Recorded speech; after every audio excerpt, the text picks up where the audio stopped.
Well, welcome again, A1. Nick Michalak and Steve Frazier returning. Hello again. With our Lethal Weapon commentary series with, for the foreseeable future, the final one in the franchise. Well, you don't never say never. Know, never say never.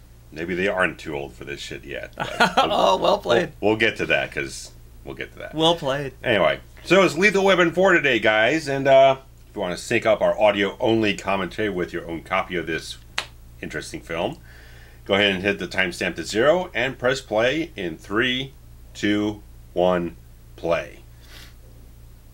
We are attempting to bring this to you right around, if not on, the 20th anniversary of its release date. Yes. In July of 1998. 75 years of Warner Brothers at the time. So. We had collectively just graduated high school. I have very vivid memories of going to the movie theater to see this film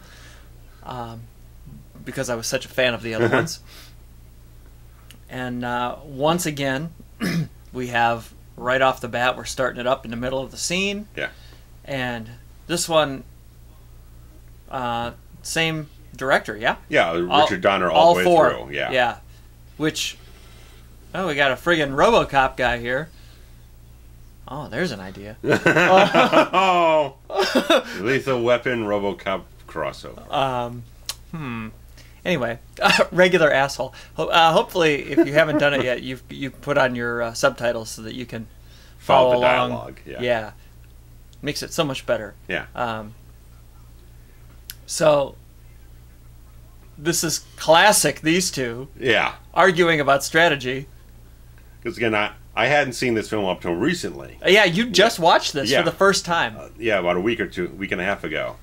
And it was like, I was so refreshed that the chemistry was so dead on perfect watching this. Yeah. Because when was the last film released? Like, I think it was like 92? 92 sounds right. Yeah. 92, 93.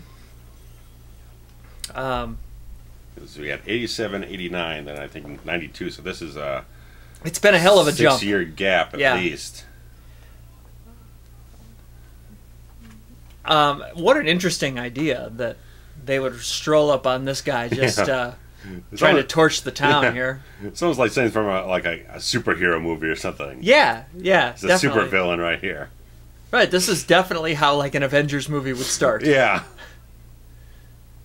Only better. He's got on the the Kevlar. If only they'd have kept some of those cop killers from the last film. Well, this is great. I mean, they got this whole action sequence here, and they started imparting personal information in this cold open of the film where, because Riggs is hooked up with Rene Russo and find out she's pregnant, and then Murtaugh's daughter is pregnant and everything. So they're throwing this shit around. Well, they might not live through this, so they gotta impart the knowledge to each other. The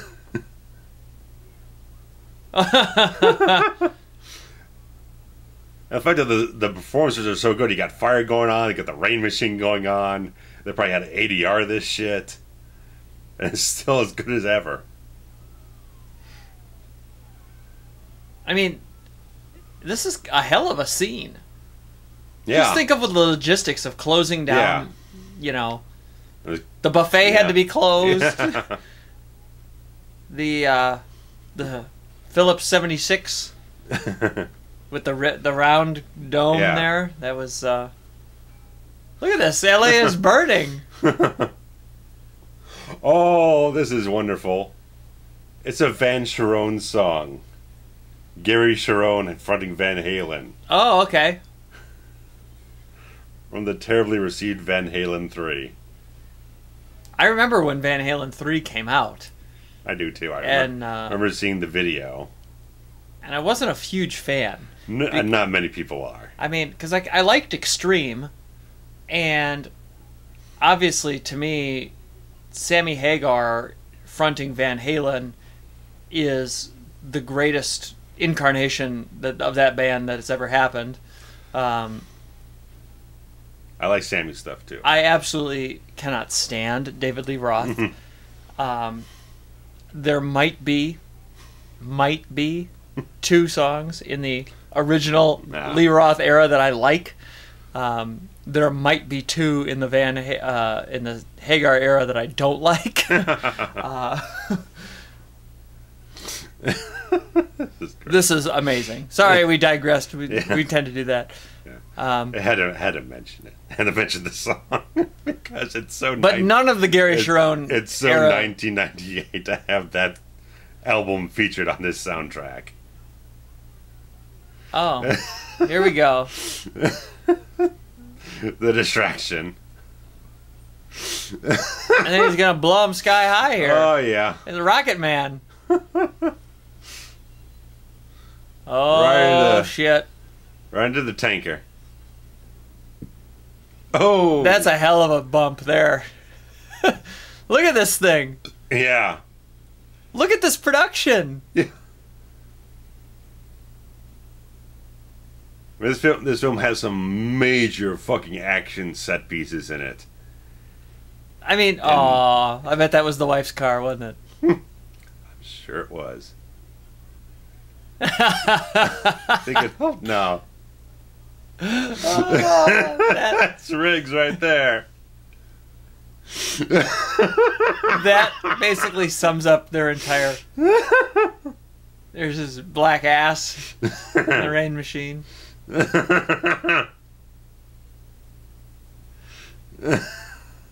How much do you think it cost to blow up that intersection? Oh, a whole lot, because as I was mentioning in our in-betweens of recording things, there's a dispute about the budget. Apparently, a lot of sources say it's about $150 million. Some say $150, ladies and gentlemen. $150 million. Some people close production say it was not even $100 million, but who knows? But when you see some of the set pieces like that one and the later highway chase in this film, you can kind of believe $150 million went into just the set pieces on this film. Well, 150 would be the whole cost, right? That would include the entire cost of everything. The paying these folks. I mean, obviously they demand a higher wage. Yeah, because you got the cast keeps expanding every film, right? And now you're gonna get Chris Rock in this thing. You got Jet Li, right? They're going to require a handsome enough sum, right? And then everybody here gets a raise. Oh yeah. Gibson and Glover are probably getting a little bit more. They probably got premium thing. Back end deal too. Yeah, too. We're kind of glossing over this great scene here where they've caught a shark, and they wanted to feed old Leo Getz to the shark.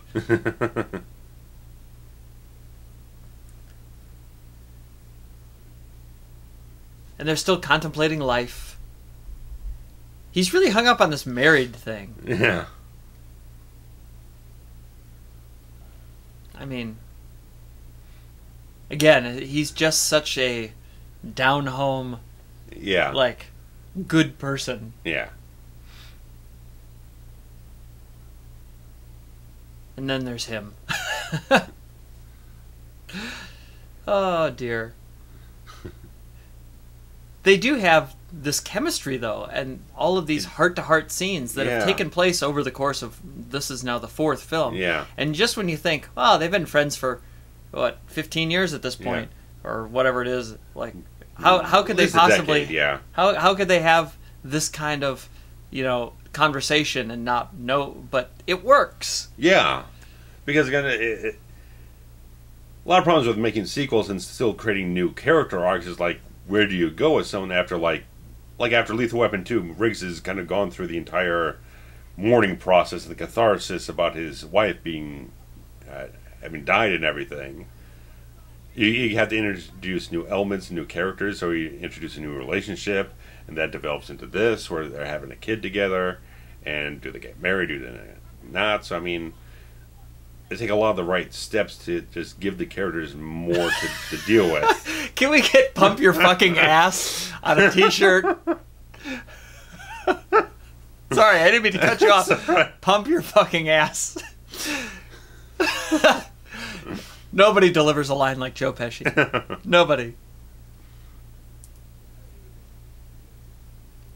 And I don't know if anyone had a problem with Gibson not having the mullet in this one or not, but I think it's 1998. I mean, I had my mullet. but I think it was mainly because this was a fast turnaround on this film, and he could not grow his hair out before production began, because this thing started shooting in January. It was released in July. Oh, really? Yeah. How is that even possible? The script possible? wasn't even done when they started filming the blasted thing. Oh. They didn't have an ending for the movie by the time they started filming. Oh. Well, the one they came up with, you can kind of tell. But, you know, that's okay. Yeah, so this is something that kind of... It sat around, and then it kind of got greenlit in a hurry because Warner Brothers realized they didn't have a summer tentpole film. So they just fast-tracked it. That makes sense, I guess. Yeah. And we'll get further along, obviously, but a lot of films we've watched going along that type of production pace. Yeah, we kind of have a theme, don't we? I don't think it's anywhere close to the quality of some of the shit we've gone through on that level. Well, no, I mean, you know, if any of you guys watching this have watched any of our horror thing, most of which we do is horror, you know, we've done some horror sequels, like in the Nightmare on Elm Street franchise, or the Friday the 13th franchise, or the Halloween franchise, that just turned around within a year and said, oh, we got to have another sequel out within 1 year, and they write this god-awful screenplay and slap it together in a couple of months, and then, you know... If even a few months, maybe a couple weeks, and then days. and then like, oh, we just got to film it, and we're going to put it out, and sometimes less than a year from the previous one. We're filming now, it's in theaters in 2 months. Get going. Right. And the production on this is better than all of those combined. Oh, yeah. I mean, I'm sure a large part is Richard Donner. Oh, yeah. Of like 90% of it is Richard Donner, trust me.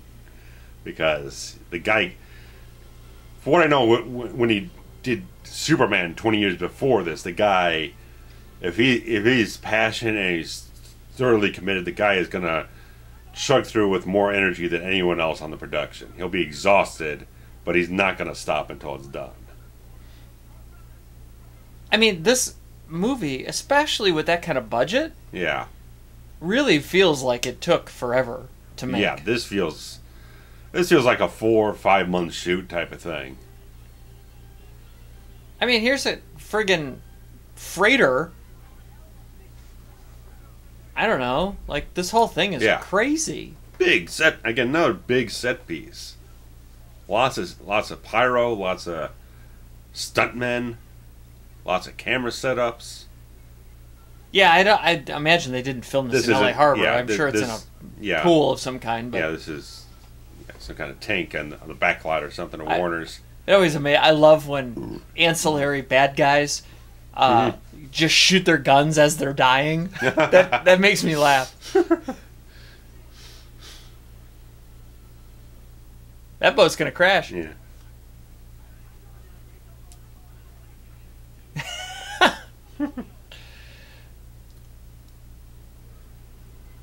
And for a large part, I mean, Dick Donner's working with a lot of the same people again. I think he's still got producer Joel Silver. He's probably working with a DP he knows pretty well. So I mean, he's probably got a lot of the same people he can work very shorthand with a shorthand for. Right. I mean, it's basically been the same. How they all function and the same crew the whole time. Yeah. There goes the boat. Hey, look at that. That's such a Leo line. That is definitely not those two actors. Yeah. Where were they jumping from? Good Christ. It looked like they got dropped out of a helicopter for that.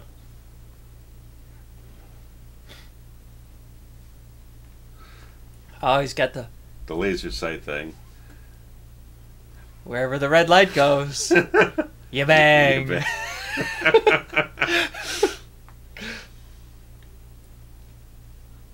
Oh, dear. Oh, the shark. What a great little plot point. Yeah. They forgot about the shark. Yeah, apparently the end credits, there's a credit for John Williams' Jaws theme. Oh, is there? Yeah. Of course there would be. That is awesome.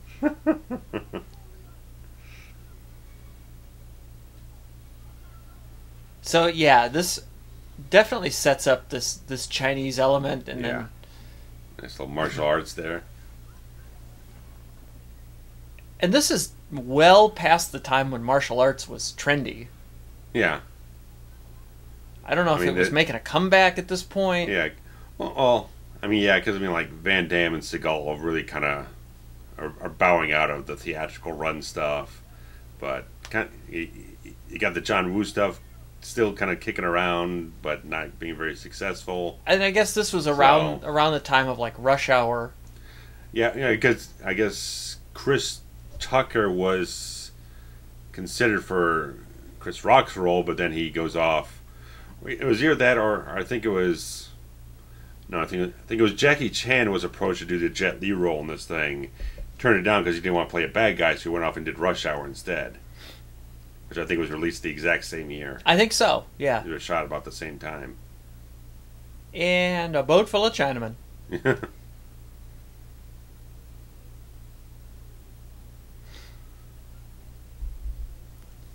And this is what a great archetypal Chinese restaurant. Chinese restaurant, Chinese man.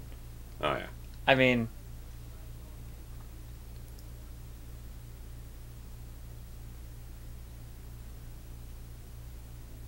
and there he is. There's he. He's got a mullet. Yeah. Something unique going on there. I mean, look at that face. Yeah. That's such a good face. When you're like, I need an old Chinese bad guy. This is the guy you get.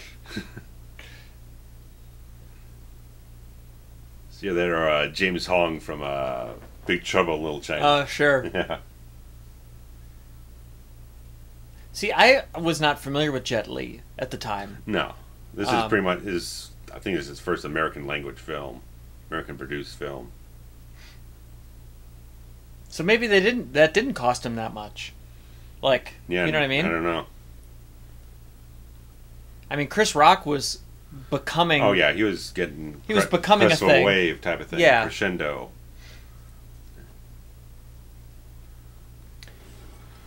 But, you know, I mean, imagine it's...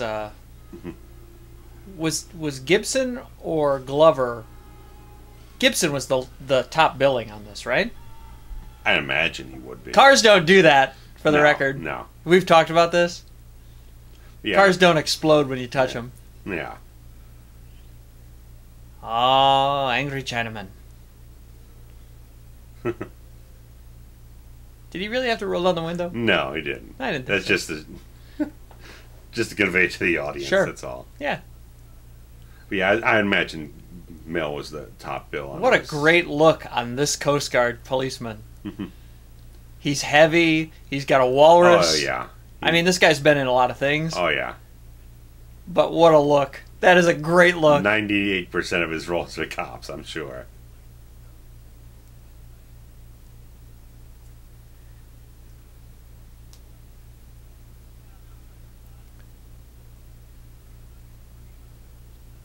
I find it interesting.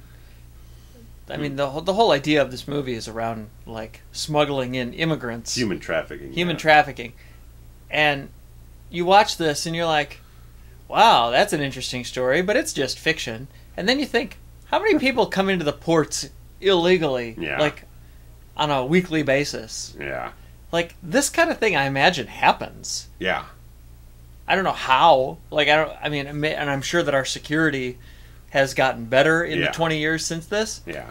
But I'm sure this was some story on 60 Minutes or something at the time. Like, we hear stories all the time about, like, you know, Mexicans in a truck coming over the border, you know, or whatever. Yeah. Like, I don't know how far-fetched this is as, like, you know, a fictional story. Like, I guess that kind of makes it better to me, because it's like, man, this could really be happening. And it was Chris Rock. Detective Butters. Yeah. Lee Butters. Not the best name. Not the best name. But apparently, him and Pesci weren't part of the original script. They were added in at the last frickin' minute. They were shoehorned into the script. Well, how does that work? Like... And apparently they changed his character like midway through, I don't know, it was whatever it was, development, production, whatever it was. Because originally he was supposed to just play a gay cop. That's why they end up having allusions to him being gay, and then why he's treating Murtaugh so well. But then they change it to being that he's the father of Murtaugh's daughter's kid. I see. You can see where things went a little haphazard on this one. Well, so he wasn't in the story originally. Yeah. And then they could get Chris Rock. And so they said, we'll write a character of a gay cop. Yeah. And then he didn't like that? Or the studio didn't like that? Filmmakers weren't they didn't feel like it was clicking. The idea wasn't working for them. I see. And the weird thing is, because I kind of saw this a lot in the 90s, whenever you cast like a stand-up comic in a movie, you would cast them and they would do like 2 minutes of their stand-up act. Be like all this improv stuff. It wouldn't feel like it's part of the script. It's like, it's Chris Rock in this role doing his stand-up routine with all these little things he would do on stage. Right, that happened to fit the narrative of the movie that you're in. Dennis Leary did the exact same thing like Demolition Man and Judgment Night, all these different things. The Ref, yeah. Yeah, it's like, it's just a vehicle for them to do the same thing they're doing on stage, just in front of a camera on a film set. But I feel like this was before Rock got huge. Yeah. Because even offhand, I can't exactly pinpoint a particular film that Chris Rock had like a big blockbuster where he was the lead. I think a lot of it just came from the stand-up act. Yeah, I mean, he had the run on Saturday Night Live, and yeah. And then kind of a supporting player, yeah. Right, but I mean, he had a few things. Yeah. He wasn't a major player, but he was there. Mm-hmm. Obviously, he became buddies with Sandler and Spade and, and that crew, mm-hmm. and they're obviously still all friends today. Yeah. So it's probably a Sandler film that made him something big, and I can't even think of what it would be. Yeah. Although this might have been it, to be honest with you, because he was just doing stand up, and then all of a sudden he's in this tent pole. It's like, hey, there's this hot guy who's talking to a producer. He wants to looking for a film role. There's Throw him in here. Three Stooges refrigerator magnet. It's so good. And they're still in a trailer. A bigger one now, though. Well, yeah, but more room. They got 2 dogs now. You look a little knocked up is a great line.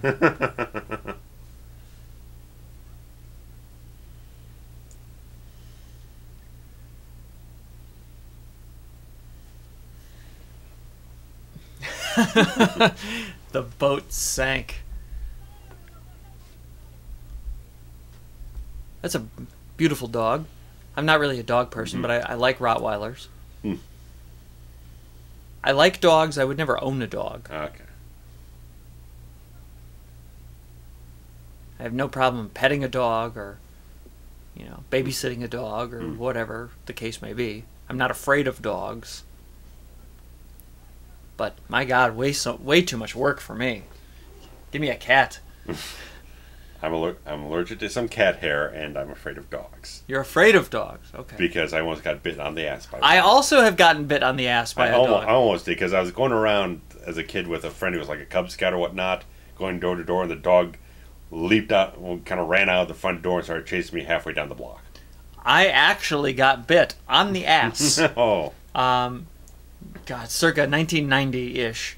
Probably roughly the same time. Yeah, and I don't know why I'm not afraid of dogs, but I mean, this dog really just, I literally had a purple bite mark on my ass meat for like 3 weeks. Because also one of my grandmas, she had this big black dog. It looked like something from The Omen, and it was named Butt Kiss.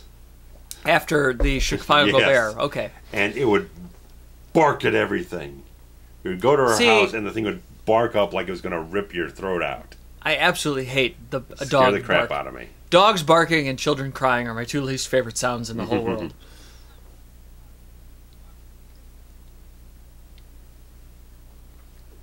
Still on the beach. Still on the beach. Best place We got to be. Quaker cereal here. This is good.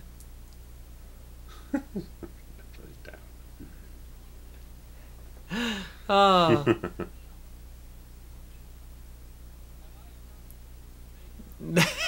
I feel like this is such a natural dialogue. You know what I mean? Like, Yeah. I completely 100% believe that these two people have this relationship. Yeah. This does not seem fake at all. Yeah. Everyone, the regular cast clicks so well. Even these two who just had one film prior, but they were great in the last film too. Yeah. Yeah. One of my best friends actually does not like her at all, and just has a hard time seeing these two together. And I don't buy it. I think they're beautiful.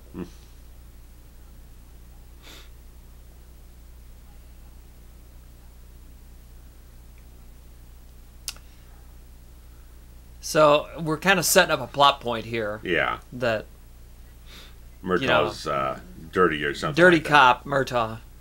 We're going back to the internal affairs angle, Yeah. which is what she was. Yeah. Although I don't know if she's still on the force at this point. I feel like she's not.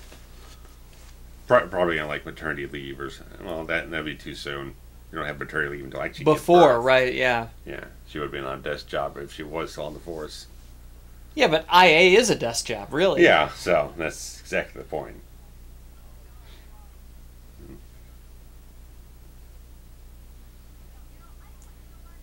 So, just great chemistry here. Yeah. Although I find it interesting that I think that the fact that they don't know everything there is to know about the other couple Yeah. kind of makes me question a little bit.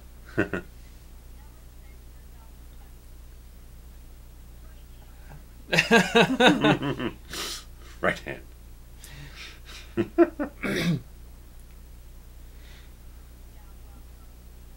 So here, and again, I feel like the two women know, but the dads don't.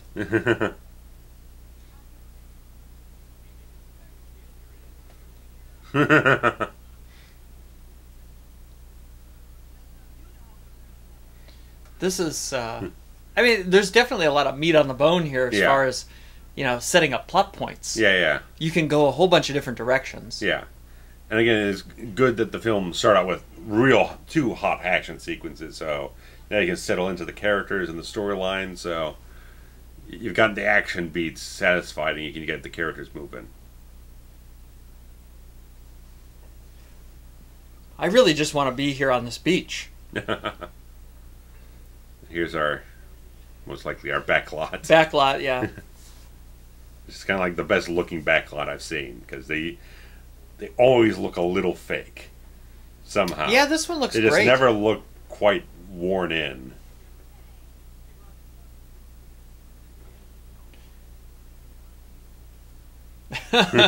We don't want to double up. Yeah. Now Riggs is just jerking his chain everywhere. And classic Gibson passion. Yeah, it's great that Riggs is still kind of the big kid. Yeah. Just- I get the feeling, and I've said this before, I get the feeling that Murtaugh's playing a character and Gibson's not.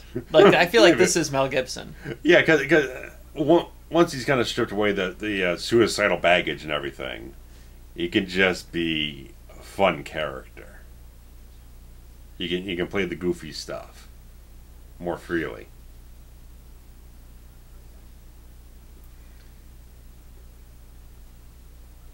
Large family. Look at these guys.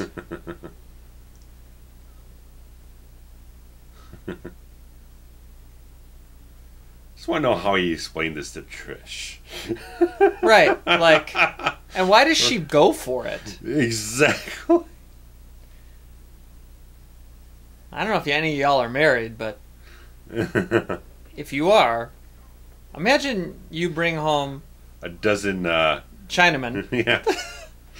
And say, honey, we got a boatload of Chinamen going to stay in our house tonight. They might make you breakfast, so there's that. And just, don't walk around without a robe on. Right. I mean, how do you think your wife's going to handle that? Yeah. Especially when you already have like a pregnant daughter in the house, so you got enough to worry about. A freeing slave. I'm freeing slaves. I don't know if that plays in 2018. I don't know. This whole movie might not get made today. Maybe not. It would be very different context. I mean, I can look beyond that, and even though I just got done saying how real it is, I can look beyond that and go, oh, it's just a story, whatever. Yeah.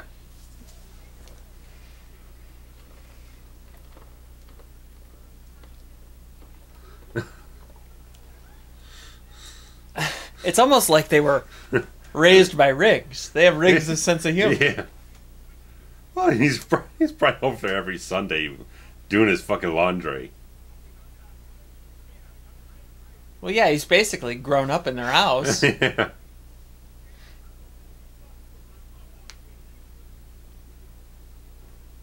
Nicely landscaped lawn there, or garden. And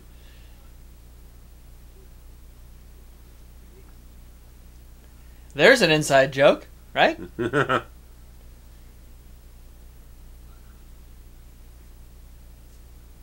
Good dialogue.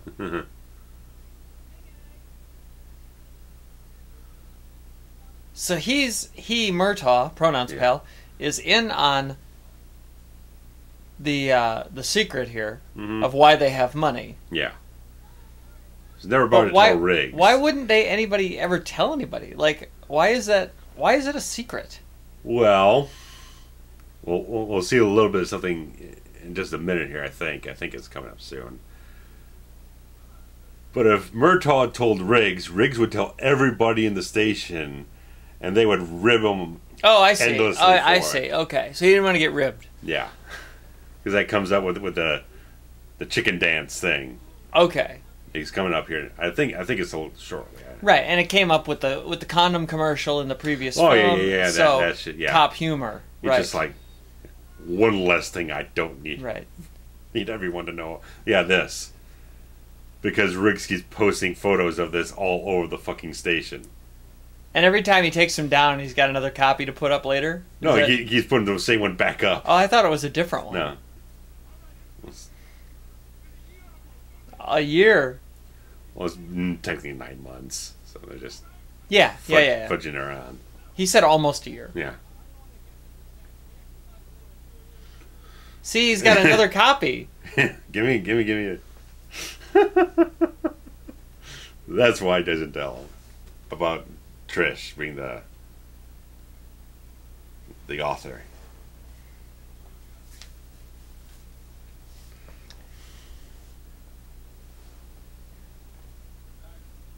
I like this guy. Yeah.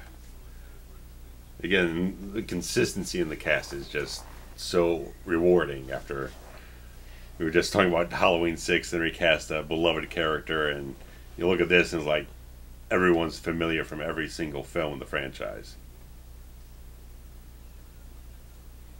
I'm definitely going to be watching this time with the perspective of Butters being a gay man. I think that's going to play out interestingly. It does come up in the dialogue a little bit. So it makes you wonder when they changed their minds about everything. Well, yeah, I mean, I don't know if they had to reshoot. Yeah. They're getting promoted. Wow. Captains. Because they just said, because we can't promote you to lieutenants because there's no open lieutenant slots. Right. No.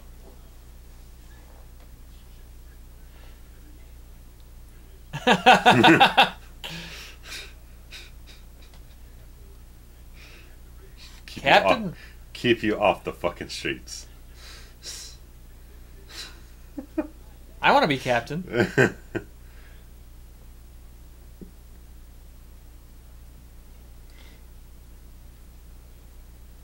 Never liked it.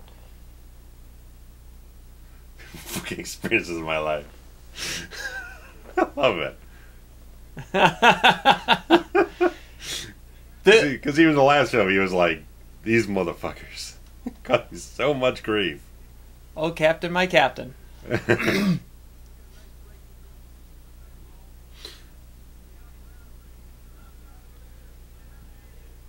Isn't it interesting? I don't know if this happens in real life or not, but I don't think two partners promote at the same time. Not typically. There's usually like a senior and a junior partner.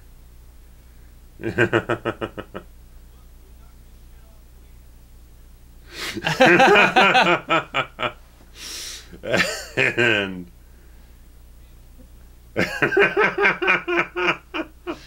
That's so good. Butters. Butters. It's not a good name. No. I mean, Lee Butters. It sounds like a Sara Lee product. I watch South Park, and Butters is a character on South Park, and perhaps the greatest character on South Park. And that works because it's a cartoon, but I don't look at... See, this is part of the dialogue here, alluding to thinking Butters is gay. Well... But it's Riggs fucking with him. And that actually makes for a better subplot, where Murtaugh thinks that he has ulterior motives. Yeah. And then the payoff is even greater when he finds out that not only is he not gay... It's way better than the original idea, just having that as a character trait. Because it works, again, we're seeing it works so well between the dynamics of the two characters. That Riggs just keeps fucking with them. This is our same psych lady. Yeah. Who's completely fed up with Riggs at this point. Well, it's been 10 years or better, right?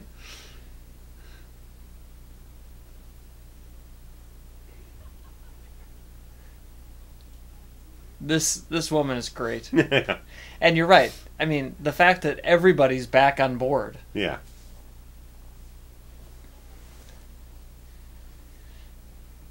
Oh, dear.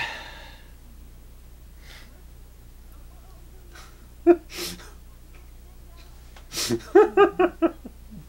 the mental? It's funny that she thinks he's always just trying to screw with her. Yeah. Like he's actually got the best He's never of her. been forthright with her in all this shit that I've ever dealt with. And the one time he's serious, she thinks it's a joke. She's fed the fuck up with him. Like, she's really laying into him here. Yeah.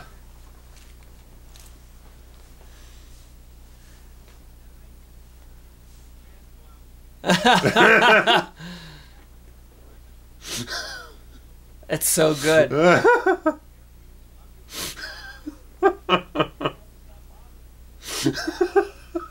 Look at the terrified look on this old lady here.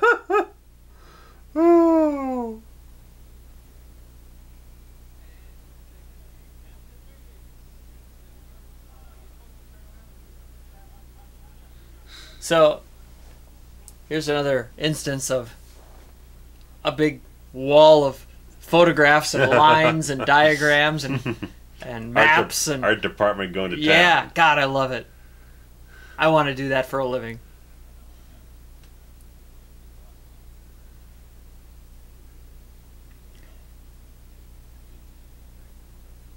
And they're actually not supposed to be on this case, right? Oh yeah, they're just they're being now. them. They're captains now. They don't do street work.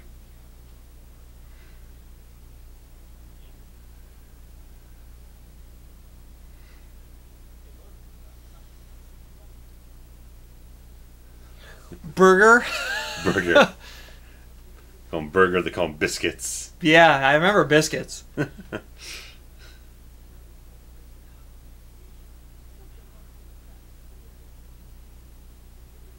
How do you feel about Rock as an actor?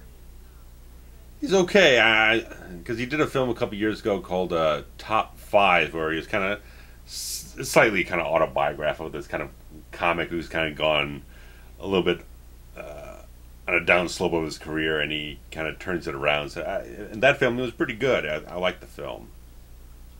But in general, I haven't seen him in too much stuff to really kind of gauge him, but I feel like he's always kind of the same. yeah. Sometimes comedians really only have one pace. Yeah. There's rare exceptions. Your Robin Williams or whatnot. No, that's false. Robin Williams still only had one pace. Okay.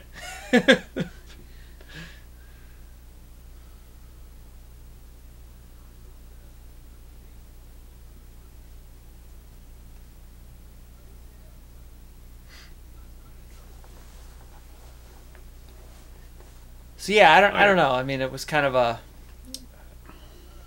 it's kind of weird to see Rock actually trying to play somewhat of a serious role. Mm. He's kind of funny. Yeah. But everybody's funny. He's got so much charisma. It's hard to dial it back when you got so many guys going all the way into it. I will say he doesn't feel like he takes over this movie. No, like he doesn't. I don't think he has quite enough screen time to do that. Well, yeah, but his personality kind Yeah. of takes over in some of the other stuff that he's been in, Yeah. where it's like, calm down, Rock. Mm-hmm. I mean, in a way, there's a certain thing in this film where I feel we'll get to some of the comedy stuff later that I feel is a little more indulgent in just letting the actors just go off and do something for a couple minutes that doesn't really serve character or plot or story or pacing. God, I love Joe Pesci.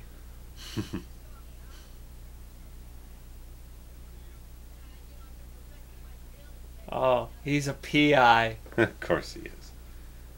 First he's cooking the books for some syndicate bad guys or whatnot. And he was a real estate agent. Yeah.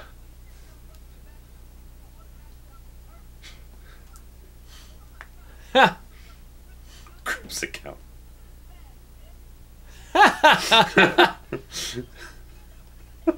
That's very Chris Rock. Yeah. But I think it works. It works really well.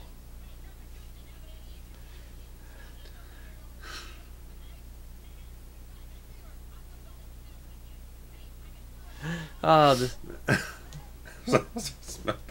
mean, this is one of those moments where they're letting the actors kind of fly off, do what they, just sort of some improv back and forth and cover it well and just let it roll, because they could have it end at a very short period and just let the movie go on. But they're letting the things kind of be a little bit more relaxed and indulgent and kind of go off and be loose with what they're going to do. Probably because the script wasn't fully tightened up and whatnot. Right. So they kind of just like, maybe some of the dialogue wasn't as satisfying, so they let the actors kind of like run with it and see what they could put together that's a little bit more spicy. Pesci's so good.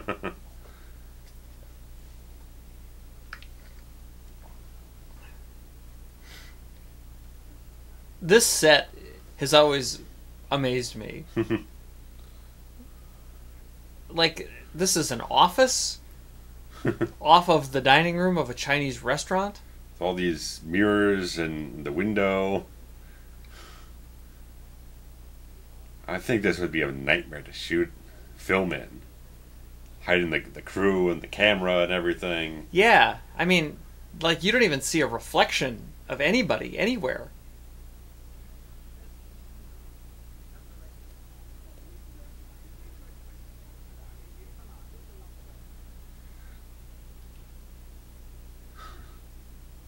Like, you'd think that there'd be some kind of mistake in there somewhere. Yeah.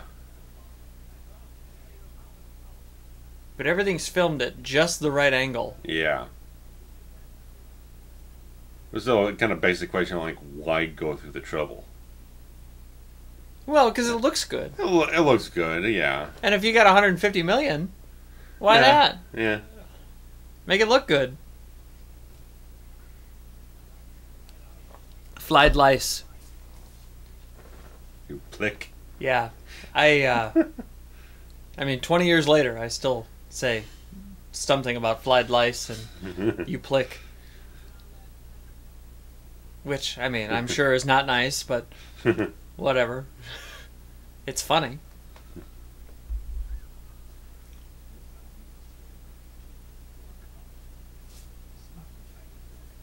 $14 million. Hell, it makes me want to get into trafficking business. Isn't that the great thing about all these crime movies? You watch somebody be like a drug kingpin, and you're like, I could do that. I want to do that. I want to roll around in a bed full of money. All you gotta do is kill a couple of people. I don't know if I could do that. I don't know if I could kill anybody. Yeah, and then you hire someone else to do it. Well, that I could do. Yeah. What are you doing tomorrow?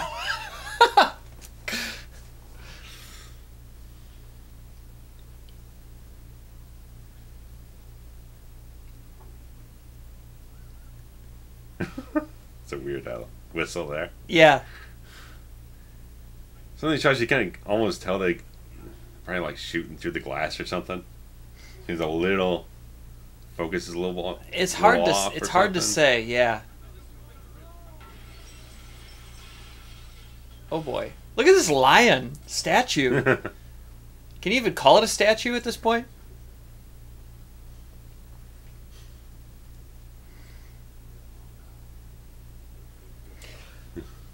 Is that his first line in the movie in English? Yeah, English. Yeah. Ay-ya! Oh, that's illegal. Yeah, he should know that. More mirrors. They look great. Yeah.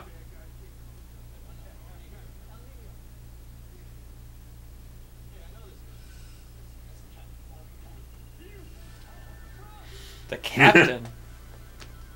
Captain of the. Oh yeah. The ship. Yeah. I got it. Yeah. I just don't know how likely it would be that the captain would be there, and B, that he would recognize him. Yeah. I mean, maybe.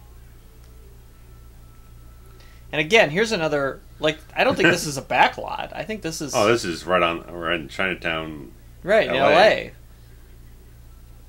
Just think about. This is nice.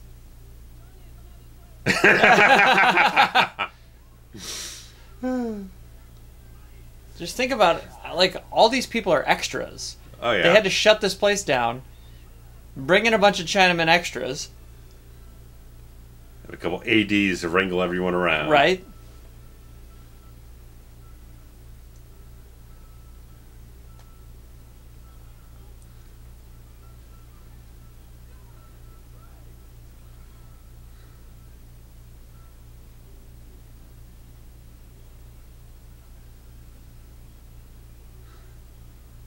I mean, this is a fun little action sequence here. He gets to climb up.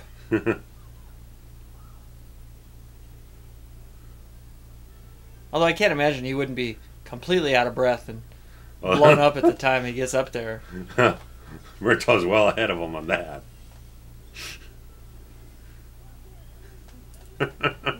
Old man.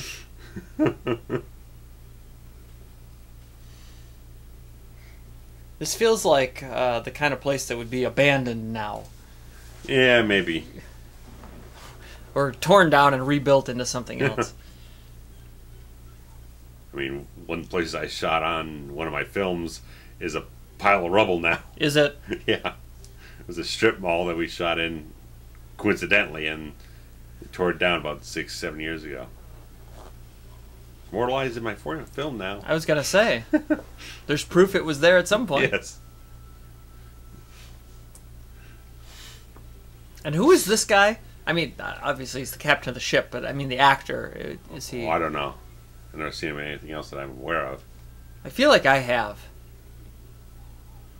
That was a good kick. Murtaugh. Hilarious.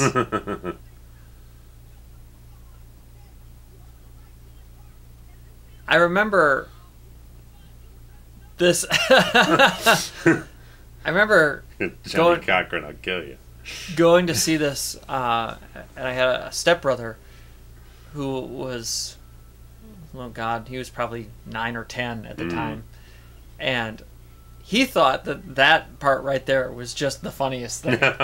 I mean, again, it's right out of stand-up stuff, but there's still moments where a lot of that stuff is still funny, genuinely, in the film. Yeah, I mean, because it works. Still functions, yeah. Yeah, I mean, it's not like he's just saying shit. And it's not like it's out of the character, because the character is Chris Rock, essentially. Yeah. So.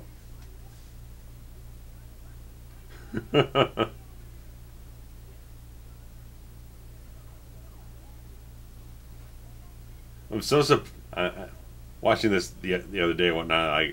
I'm so surprised that this guy doesn't just run away. Somewhere. Yeah, because it happens in every fucking movie where you just leave the handcuffed guy alone for 5 seconds. He darts off and disappears. Then he probably ends up getting killed by the bad guy anyway. Right. This is the most honest criminal I've ever seen. It's like, oh, it's like he's playing by the rules. All right, you got me. I give up. Yeah, but who says that? Who does that? Nobody does.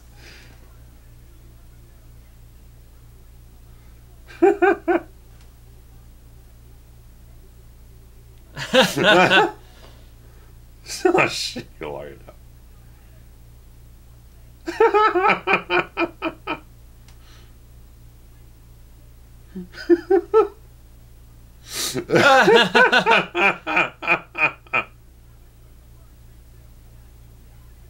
And they just let him go. They let him go. Johnny Cochran.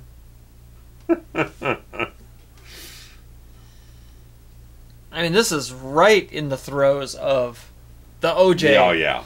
Right off. The trial, I don't know. The trial might have just concluded. The trial might have been going on when they were filming. Possibly, because I remember the verdict coming down when I was sitting in a health class. I was just talking to somebody last night, believe it or not, about this. And having this memory of where I was. We were in high school. And it was in between periods, for me anyway. And I remember standing in the stairwell, and they actually announced the verdict on the PA. So you had someone listening on a radio in the class right before the end of class. Okay, and so mine, it must have been your end of class and my in-between class. Yeah, so a matter of minutes between. And they announced it over the PA. And I remember the black student contingent, like, celebrating. Yeah. And I didn't understand, and still don't. But, like, I had this vision that I remember, this flashbulb memory of, like, nobody could believe it. Yeah. Except all the black people who were happy. Yeah. And I was like... It became so racially charged because of the alleged cop being racist and potentially planting evidence. It just became not about a crime. It became about social issues. Right. Because it got so blasted publicized. Long story short, OJ did it. And the Johnny Cochran joke was very relevant because I think at the time that they were filming this movie, the trial was still going on, and at the time that the movie came out, the trial had just ended. Yeah. So it makes perfect sense. Yeah. This guy's got a good look. I hope I get this, like, salt and pepper look that he's got going there. That's what I want. Although his hair was clearly black at some point. Yeah. Like, I don't think there's a Chinaman alive that has blonde hair naturally, right? Or not that I'm aware of. But there's or even a brown. There's a billion of them over there. Well, there are, literally. You can go through and cherry pick through them and try to find the one blonde guy. Oh, well, not that I'm blonde. I'm just saying, no. like, I'm just a brown, but yeah, I got plenty of gray in there. I hope I end up looking like that guy.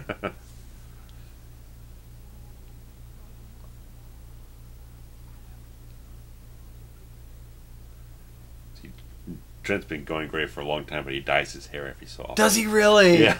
Oh, I didn't know that. It dies before like photo shoots with the band, stuff like that. Oh, Trent, if you're listening to this, Yes. I had no idea. Just for Men, justformen.com is not a proud sponsor of this show, but if they'd like to be, please reach out. Yes. At RavensFilm on Twitter. We will gladly accept sponsors here. I guarantee you most of our demographic is men anyway, so. That's probably true. That's probably true. I'm sorry. We've digressed here. What are we looking at? Oh. Broken Glasses.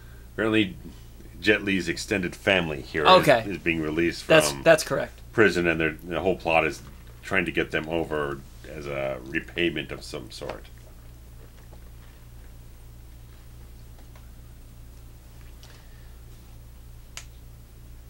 And was there any reason that they needed the family that Murtaugh has, other than the fact that it was just another family and it cost them X million dollars in potential losses? Because the guy we just saw with the salt and pepper, yeah, he was talking about his brother being an artist, and his brother is the counterfeiter, creating all the counterfeit money for the guys. Yes, in this triad or whatnot.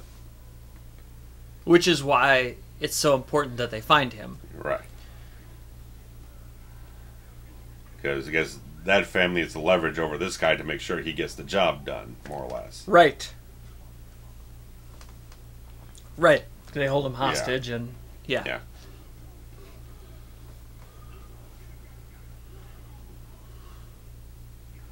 All these guys are cops? Is that correct? Not one of them has a mustache. No. This is false. Yes, This is fake news. But it's so nice because they're playing up this little kid's shoulder thing. Fake here, but in the climax it actually happens. Right. Look at that guy. Fucking Schwarzenegger Jesus standing Christ. there. He's probably a meter maid or something. The force. Oh, yeah. He's writing parking tickets. Fucking Schwarzenegger over there.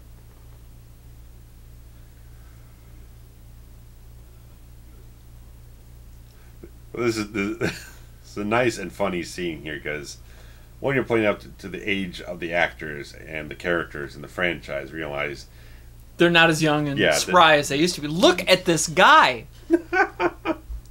Sorry. Yeah, I mean, it's a...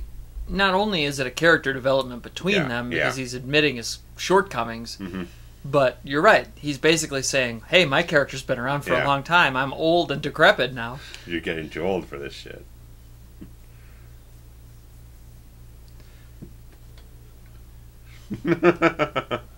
Fine. Doesn't even realize how old he is. Can't beat the clock. And Murtaugh, as we've discussed, was 40 in the first film. Yeah. Because he was retiring, right? Yeah. Wasn't it his 40th birthday? Yeah.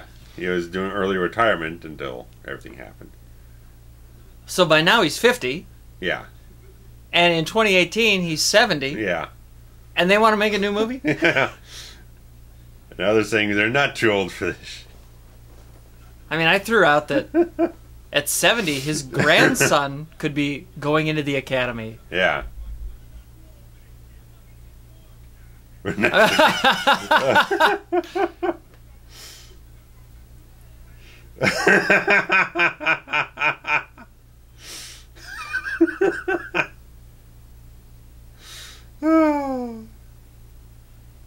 Leo is... Joe Pesci is so a national treasure.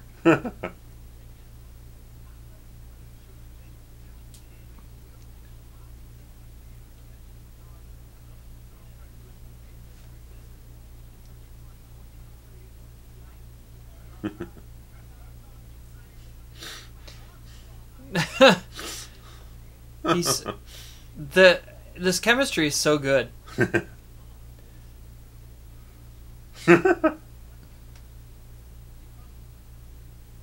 Look at these computers. Yeah. This is around the time that I got my first computer in my house, and it looked very similar to that. You know, you and I both started with AOL, and the old dial-up, and Yeah. remember it loaded like left to right in bars, Yeah. you know, like from top to bottom, and it Oh, yeah. chat rooms.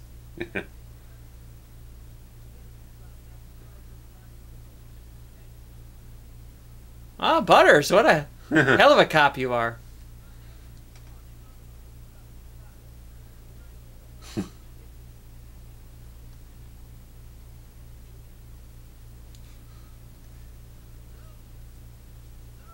He's, cell phones were so new at this point. Yeah. And, see, okay. Okay. Yeah, this is like the main example of just being A little too much? indulgent, just letting things go off and not really wrangling things in to just move the story forward. You're just going to let the characters go off for 2 minutes doing random whatever they feel like doing, because again, these were characters who weren't originally planned to be in the film, and then they got them after they wrote the script, and then wrote them into the script, and then whatever the case. And this is basically his stand-up routine. Oh yeah, this is definitely stand-up material.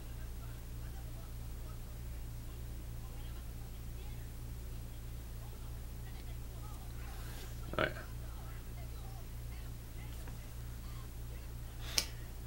So, yeah, this Yeah. definitely feels like it could have been cut. This feels like cutting room floor stuff. This is exactly what you'd chop out. If this was a straight out comedy, this is the stuff you'd probably chop out because just too much, like you said. Because whenever I see like an extended cut of a comedy, it does not fucking work. Because usually the way they cut it for the theater is exactly the way it needs to be. When it's a good comedy and they do an extended cut, just like, you cut this shit for a reason. You're supposed to keep it out of the film because it's just going on too long. It doesn't contribute to anything. It's just fluff. I always like when the outtakes or the extended cuts are just different improv lines. Yeah. And we've previously done a commentary starring Paul Rudd, and Paul Rudd is one of the great improv comedian, like in a scene. Yeah. You know, where, you know, say they're shooting insults back and forth. Yeah. And, you know, this outtake reel or whatever will show you 15 versions of the scene with different insults. Yeah. And you go, man, I wish they would have left that one in. But you're right. Anytime that there's an extended, then you go, yeah, it's too much. Yeah. But I like alternate. Yeah. Yeah. I mean, the bit that he did there about, you know, the dial-up, the rotary phone, like, that was funny. That could have been in there. But if you can keep some of it in, just chop it out, and maybe have the other characters go off. They got a phone call or something like that to continue the plot in the foreground, to have the characters go off in the background. That can kind of function too. So it's just about how you want to just tighten it up a little bit in the edit.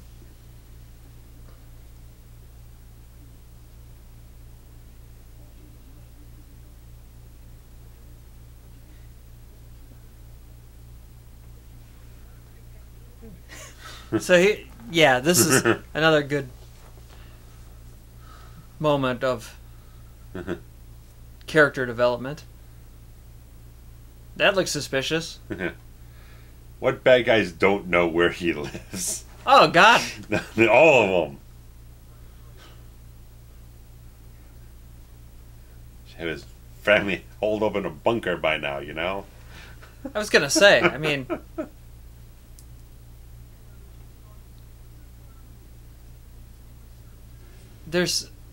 I can't even tell you how many times that, like, this kind of shit's gone down in his house. Yeah.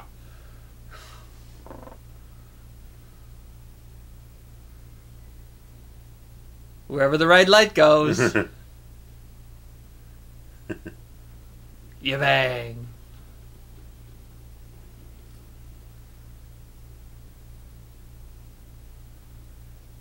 I don't know. Even with 3 guns, I don't know if I would trust beating Jet Li. He just looks very intimidating. Oh yeah, when you can get a guy who can play this stoic presence really well, it feeds into the subtlety that works on film.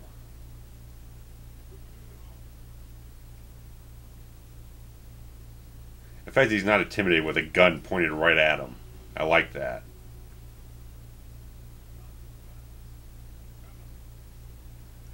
When I was watching this the other day, I was like, this would have been perfect for Al Leong to be in if they didn't use him as the electro torture guy in the first film. Yeah.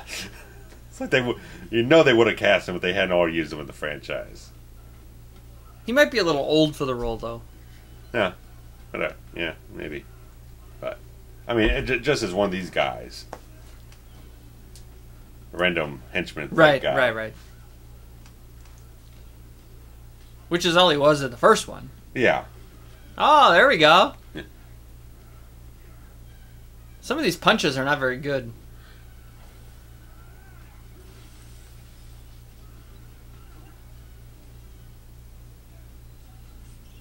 There we go. Now he's good.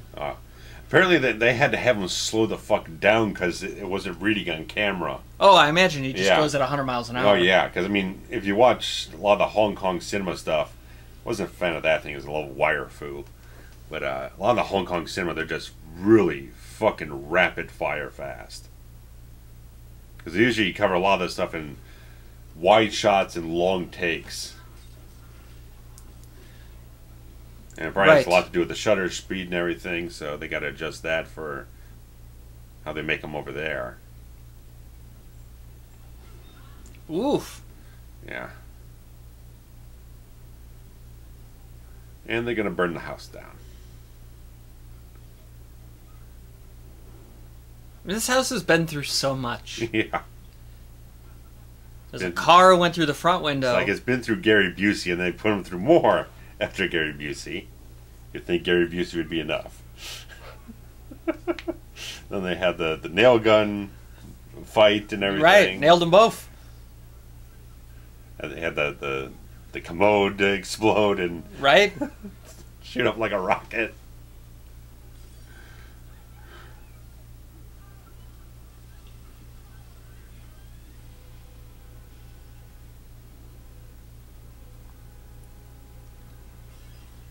There's no way this house survives this. No.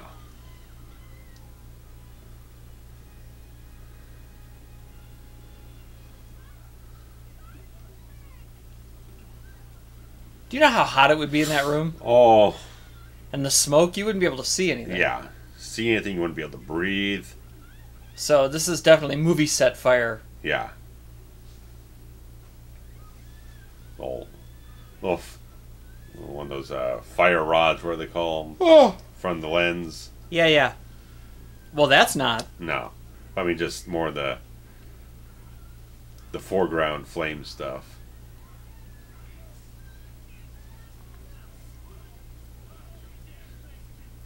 This kid's cute. Yeah. Ping. Ping.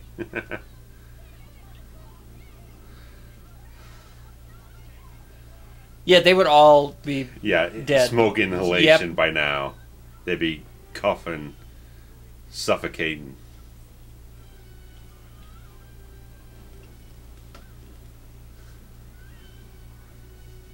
For a sequence this long, you have to wonder, I mean, how they kept having to reset everything for every different take, every different angle. Again, it makes me believe that they spent that much money on this film. When you start thinking more about the logistics of shooting some of these elaborate sequences, it definitely starts to add up in your mind. Well, yeah, they burned a goddamn house down. Yeah. They blew up a gas station, shut down traffic in L.A., bought a tanker. Yeah. And we haven't even got... There's even another big action sequence later on the highway. On the highway, yeah.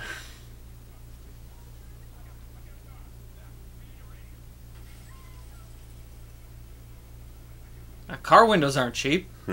No.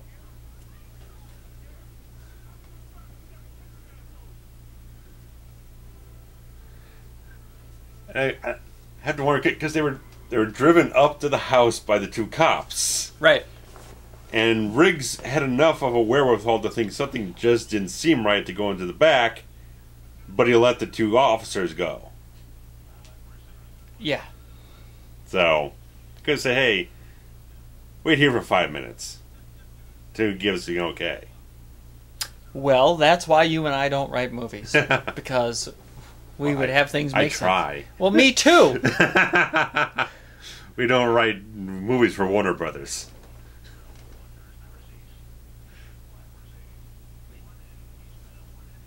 Just saying. Stuff like this. I mean, here, Bronco chase. And just like you, well,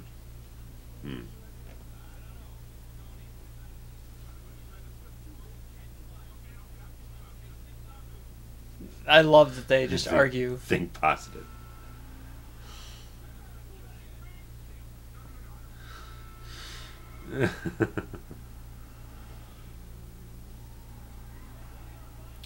I mean, I would imagine that most of these are stunt drivers. Oh, yeah. Like in the other cars, is what I meant. Like, I don't think they shoot this in regular traffic. They can't. No. They have to have controlled... Yeah, they probably shut down like a mile or something like that at the highway and just have their own stunt people and drivers present, and they just hook this up to a trailer and shoot it that way. There's the trailer. Yeah. Set piece trailer.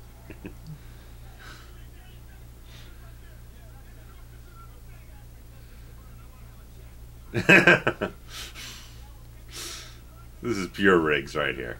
It's crazy enough to crawl through the freaking moon roof. You're driving. No, you're driving. Crawl through the moon roof. I want to jump off the car into another moving vehicle. I always called it a sunroof. Is there a difference? I don't know. I think moonroof is one that's actually motorized. I don't know. I've heard it's called both ways. I've always wondered if there was a real difference. I've never Googled it. Yeah. If anybody knows, write in the comments. Like I had one, my first car had the motorized roof. It's a '93 Cougar. Oh. But it wasn't a Cougar Mellencamp. No. It was just a Cougar. No. It's black Cougar. Got it from my dad. There we go. Can you believe he just abducted him right out of the car window?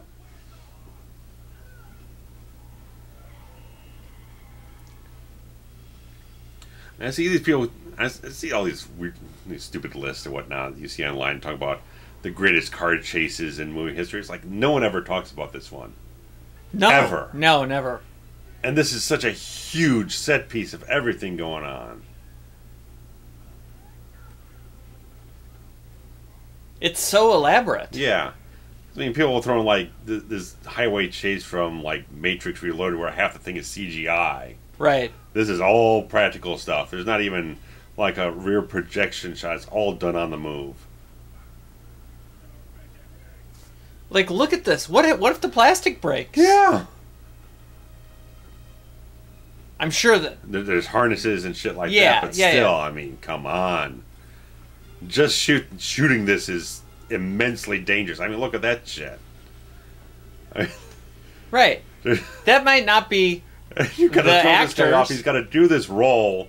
The guy's got to swerve out of the way of the cars.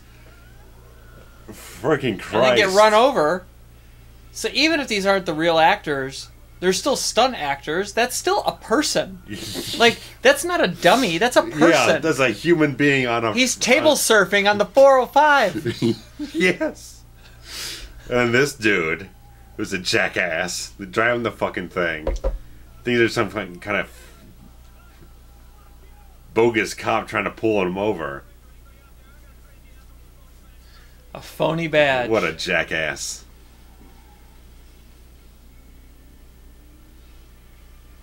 Yeah, that definitely wasn't Riggs.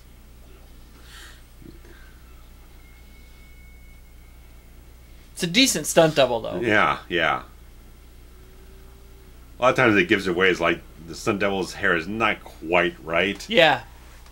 I always think of like Terminator 2, where it's like Arnold's hair isn't actually black. It's like it's almost like a medium brown, but the Sun Devil's hair is all black, and you can tell when it's not him. Better yet, how about Kiss Meets the Phantom of the Park, where the person playing Ace Frehley was a black man. Jesus, criminy. What, with a bad wig? Yeah, yeah. Oh, shit. Black Ace. Black Ace. It's hilarious. Frehley's Black Comet. That's right.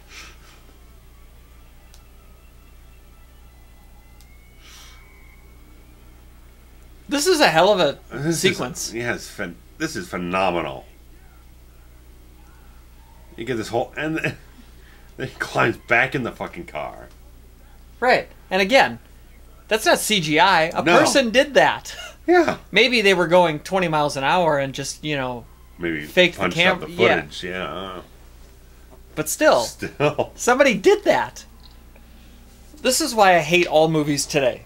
Because when you watch these superhero movies, it's all computers. The whole movie's computers. There's so much CGI stuff that if you had this kind of dedication and the time and whatnot, you obviously got the money for it. You can craft something like this. I would watch this over any superhero movie any day of the week. Look at this. And then you get this shit, man. He drives the car through a building. Through the fucking building. Again, this is why I believe they spent $150 million on this movie. You don't make this movie for... He's yelling, I'm sorry. You don't make this movie for $40 million. You make it for $150 million. Oh. Look at this. It's so beautiful. Meanwhile, you get the same thing in a Fast and Furious movie, and again, it's all CGI. Right. Cars. Richard Donner did it better. It doesn't make any sense. This is better. Yes. I mean, I will... Oh! that smacked me out of fucking nowhere when I saw that shit. You literally do not see that coming at the end of the sequence. No. And it's beautiful. Because you've got to punctuate it some fucking how, and why not? Because it makes sense. My first two cars were Pontiac Grand Ams. Oh.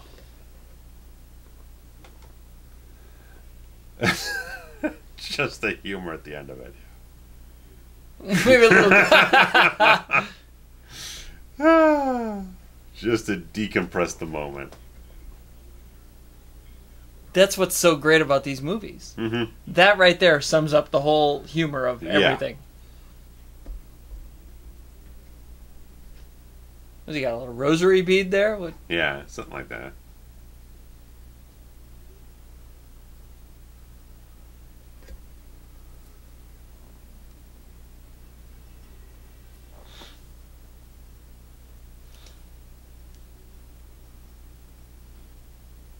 He just looks like an intimidating guy. Yeah.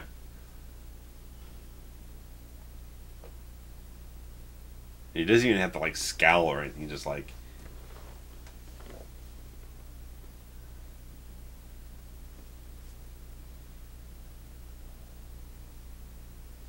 And this is the brother, right? Of the Salt and Pepper? No, not him? No.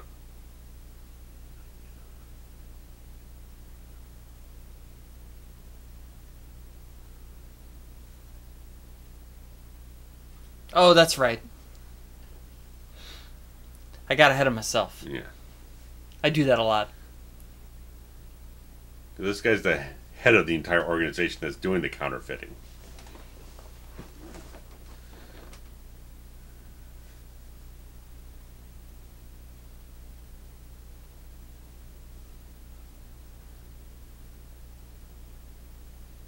Yeah, it kind of looks like Jackie Chan there.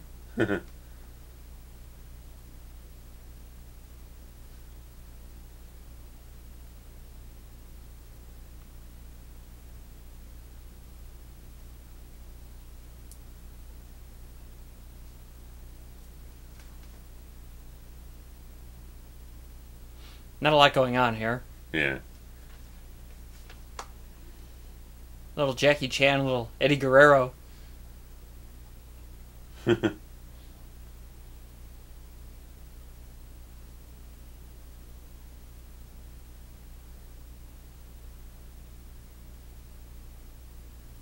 do you call that little button thing on the collar there? Is it just a button?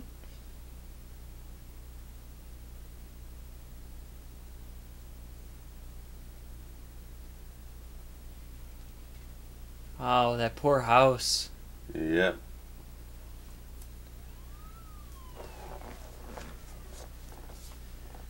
It's been through so much. Yep. At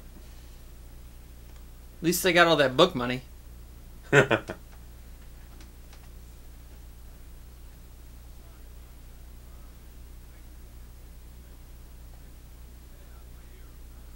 Oh, Ping.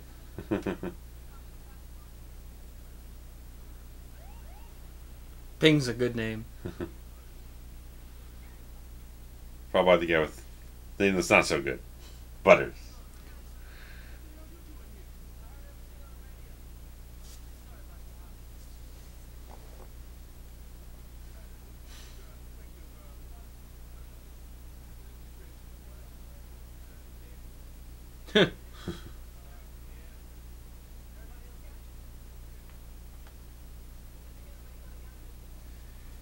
Oh, yeah, sorry that there's not much to talk about here. Well,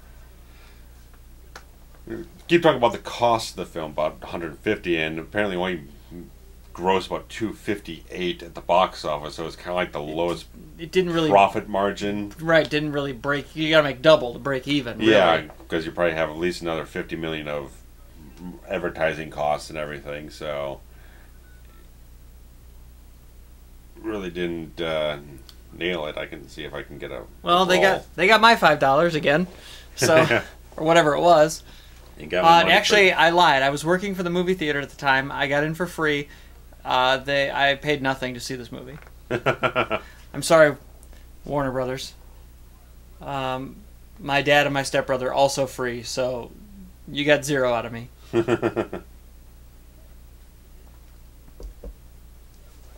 Because the highest grossing was, looks like, yeah, it was Lethal Weapon 3 with 321 million, but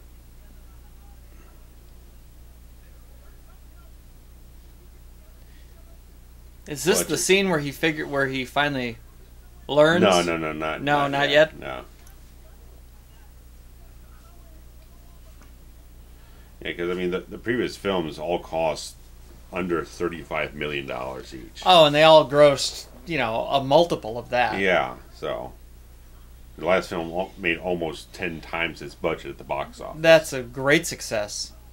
And the same thing with second one was 25 million, made 227. So so I mean they all made a lot, give or take 10 times what they cost, except for this one because that would be almost impossible. You'd have to gross like $1 billion or something. Sure. And we know only James Cameron does that. Apparently. And it. Apparently. Or if you're owned by Disney. Did that deal go through with Disney and Fox? It has to go through court system, stuff like that, so it can take like up to like a year or whatnot for go through, make sure it's not a monopoly, all this blah blah blah blah blah to the whatever it is, but Disney's got the top bid at the moment. That's insane. It's like $50 billion or something. Billion.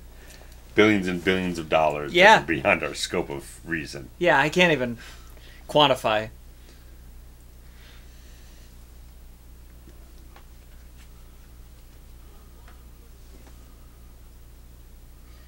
Oh, you plick.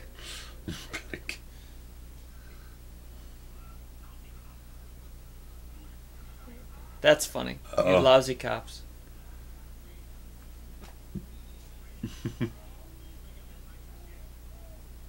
All the way up.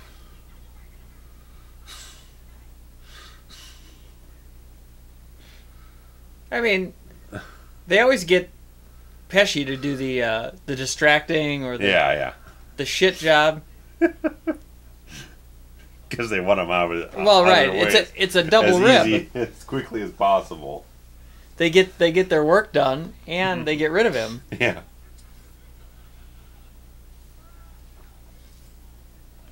It's like the last film is like they shoot the tires out of his car so they can't follow him around. Right.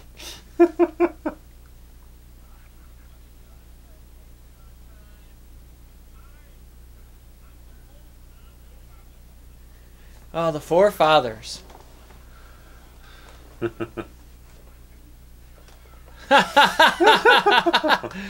Oh, Uncle Benny.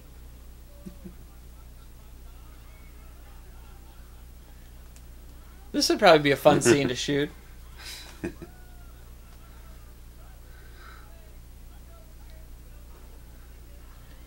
So wait, is the implication that they're all getting high on this? Yeah. A nut cup.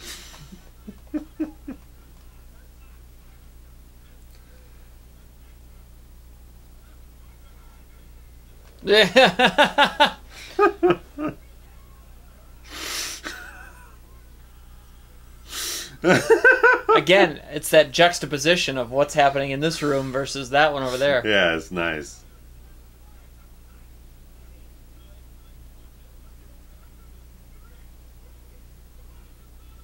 There it is. Yeah, this is the scene. Yeah.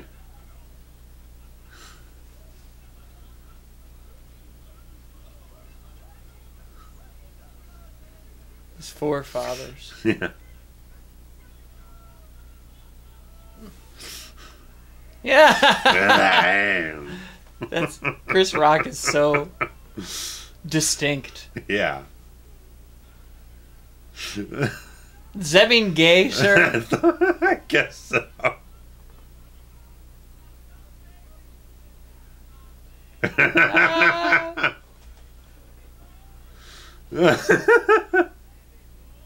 Oh.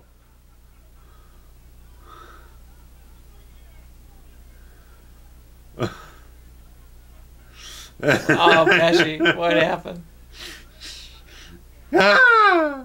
That hurt me just now. That wallpaper, huh? Yeah, it's a little medical very, office. Very doctor's office. Yeah. And it's only an accent wall. Yeah. We gotta get our wallpaper in when we can, fellas.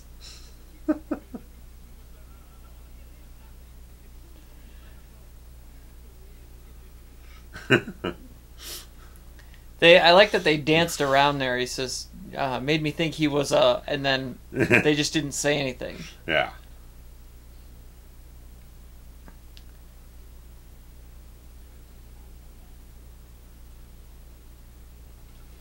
Hong. See, here we go. Man, I wish I printed money. I want to be a criminal. Look at how easy it looks. You get yourself a Chinaman who draws pictures. The FBI are listening to this right now. Oh, well. At least I didn't say I was a smart criminal. I just... At least someone's listening to it, you know? We thank each and every one of you. All you FBI and NSA and Secret Service, thank you for listening. Right. Remember to hit the like and the subscribe buttons. Thank you again to Just for Men.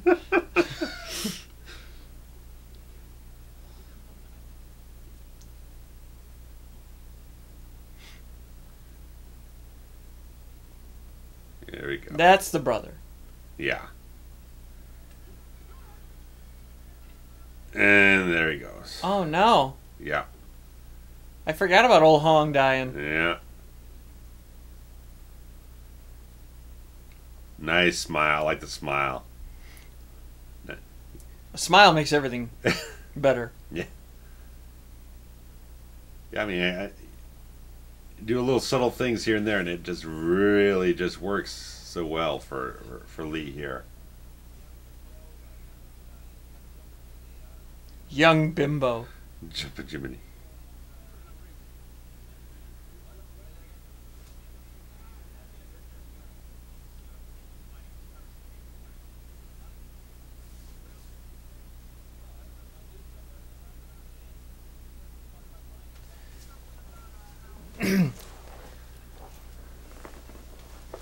I mean, I think it's cool that they came up with something new, and it was a good, counterfeit money is a new thing here,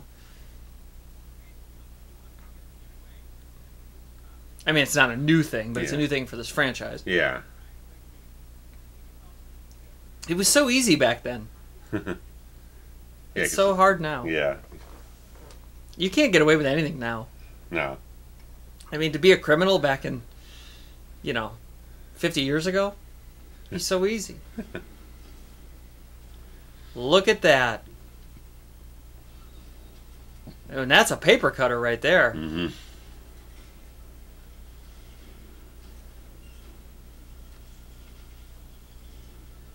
They're literally laundering the money. The idea is probably that they're probably baking the ink into the... Well, yeah, it also beats up the paper. bills so that they don't feel brand new. Yeah.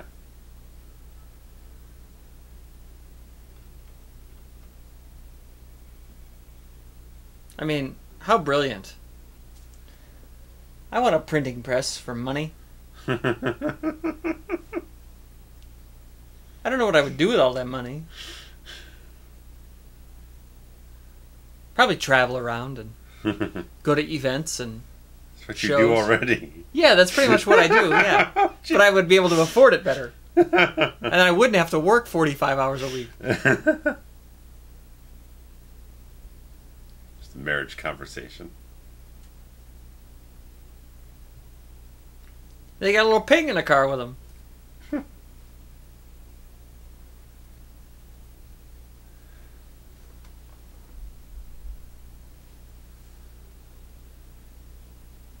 I think she's beautiful. Yeah.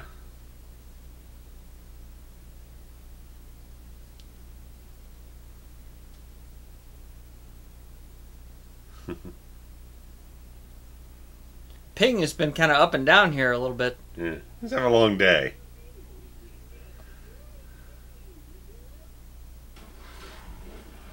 Oh, this old trick. Yeah. Careful, your car's going to explode. Did that say 729 miles? Is this car literally brand new?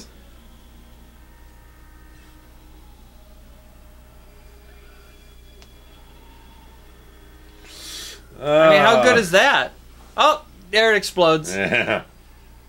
That doesn't happen. I don't know if we've covered that. They just have grenades in the back seat or something. I don't know if we covered that. Yeah, you did. Okay.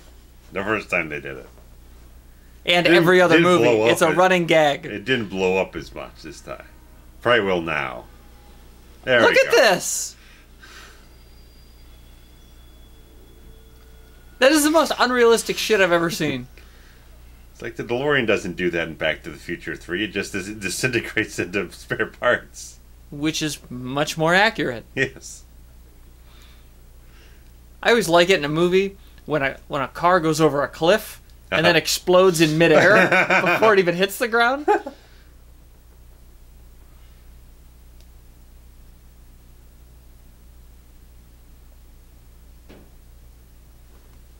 Uncle Benny.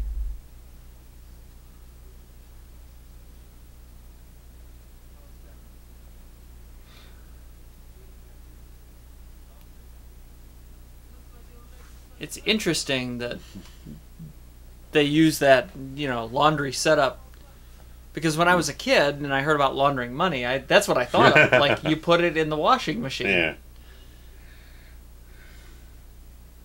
It was probably Lethal Weapon 2 that I first got the idea that, like, how real money laundering works. Because Leo pretty much explains the whole thing in the film.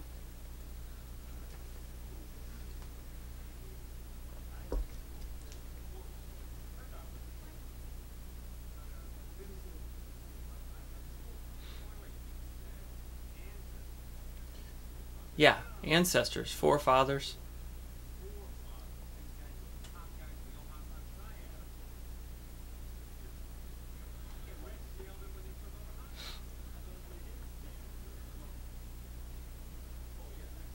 Oh, Ping! I love Ping. Lethal Weapon 5 can be about Ping as a grown-up. Yeah, Ping joins the force. Well, Rock would be, moved up. Yeah, he'd be Lieutenant Butters. Lieutenant Butters, right? Lieutenant Butters has a good ring to it.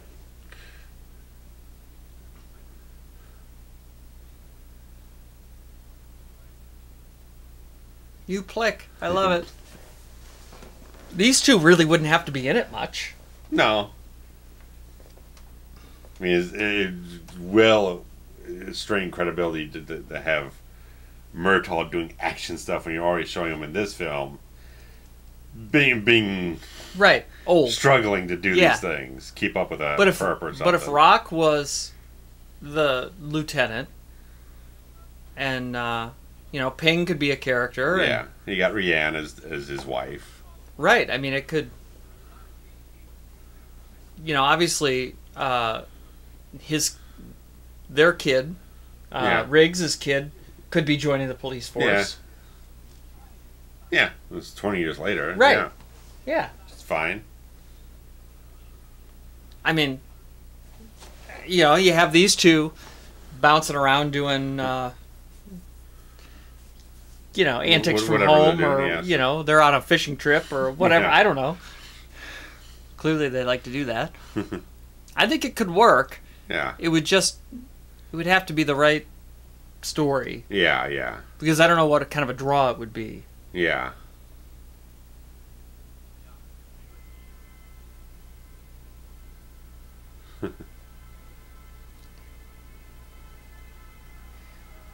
Is this the scene out in the water? It turns into that, yeah. Because that is my least favorite sequence in this entire franchise. The final showdown between Jet Li and Riggs. Mm.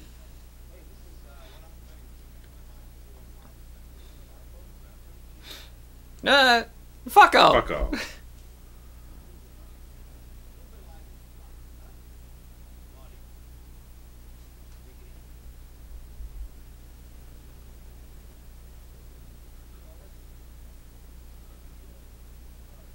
This one has been a lot more serious.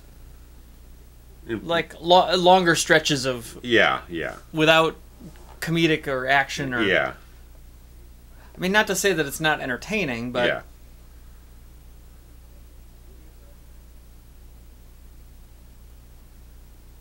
Yeah. With Jet Li's character, you've had a little bit more grim implications here and there. Him killing off Hong. Yeah, I mean, you kind of got to know some of the characters, but there isn't as much Pesci. Yeah, I mean, that's probably why they just had him and Rock go off in those few little moments, just like have some purpose for him to be in the film. Yeah, I mean, if you take those two worth out, his time. Yeah. If you take those guys out of this movie, it's not nearly as funny. No. I mean, the chemistry between Riggs and Murtaugh has always been there and will continue to be, marvelous. Consistent and good. Shoot the money.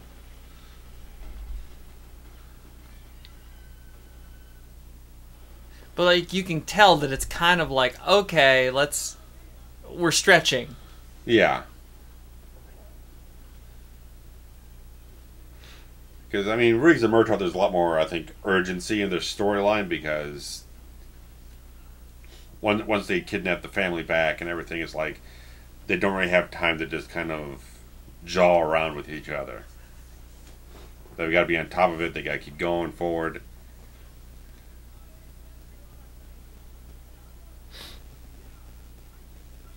Before then, I mean, there was plenty of things with the ribbing with the photograph in the newspaper and stuff like that. But once it gets a little bit more in gear towards this third act and everything, it's just like it's got to be leaner, it's got to be tighter, it's got to be more focused. I always like that sequence with the boinking. Yeah. Ow. Look at that. These sequences are always so impressive to me. Just wicked.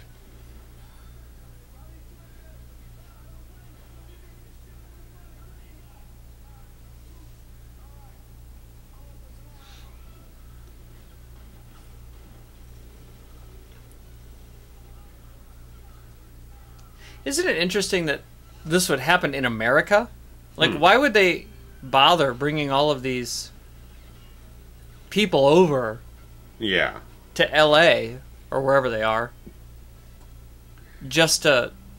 And they even asked, why are they making Chinese counterfeit money on American soil? What is the purpose of that? Did they say that?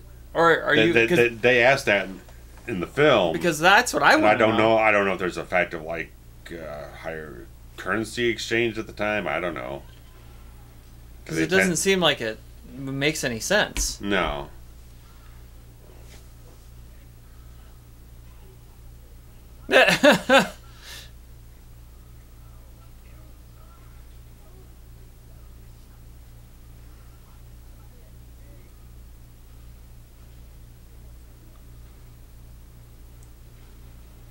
So he refers to him as the son-in-law, which I guess means he's accepting it? Yeah.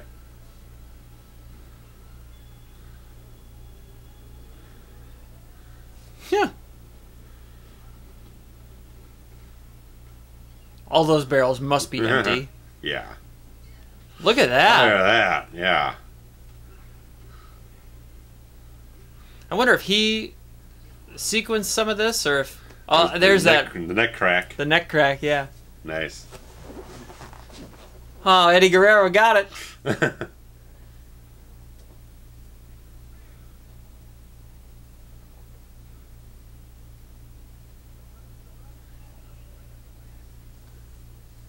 Yeah, he's too old for this shit.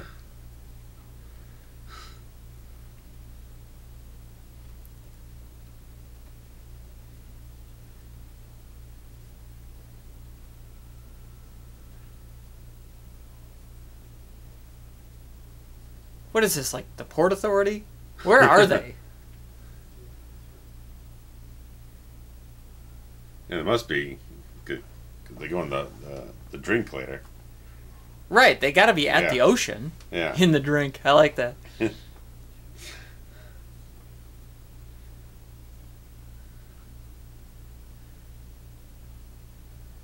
Yeah, we're about to begin probably my least favorite sequence of the entire 4 films. Okay.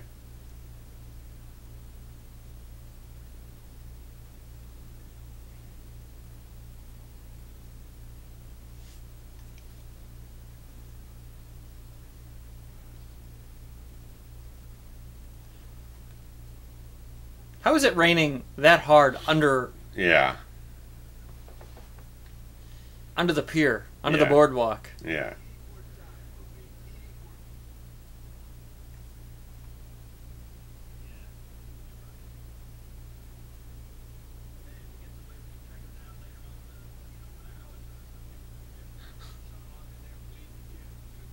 This is, I don't know, it's like, it's kind of hard to maintain a commentary here. It's like...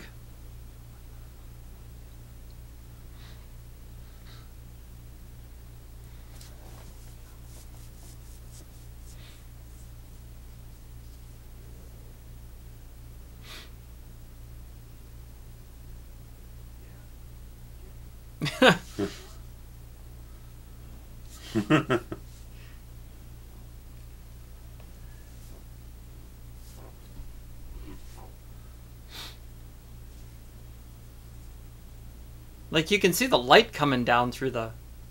I can't imagine there'd be this much rain under there. Yeah.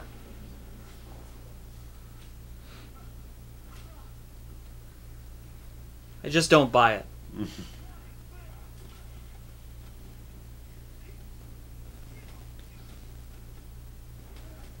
I love the lightning and the lighting here, and the fairly quick editing. Oh, Murtaugh got a couple shots in here. Danny Glover. Old man. Danny Glover's leaning into it.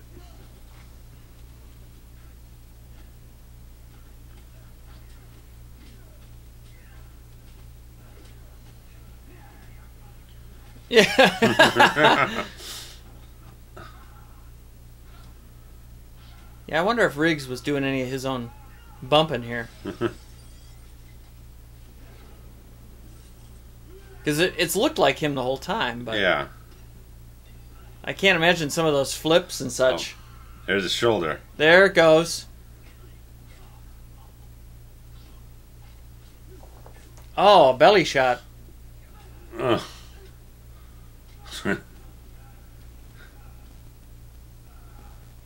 Oh. Oh. Oh. Nice sound design. Well, it's always been a hard crack when he puts it Yeah. back in there.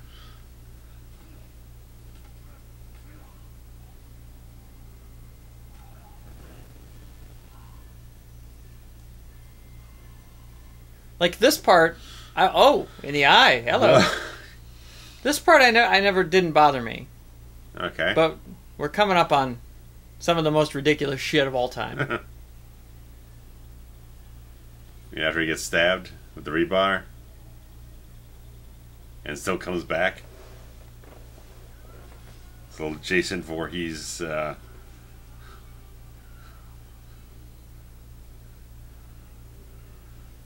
Yeah, that's pretty ridiculous. Yeah, you wouldn't be moving that sprightly.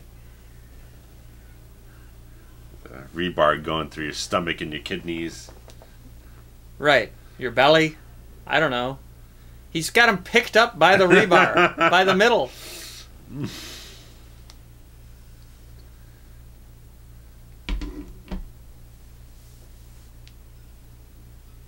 Oh, there's a car.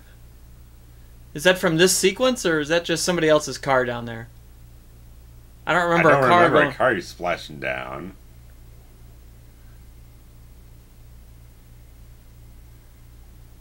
I don't remember either. No. I could be wrong, though. Yeah. A lot of stuff's going by pretty quickly around here.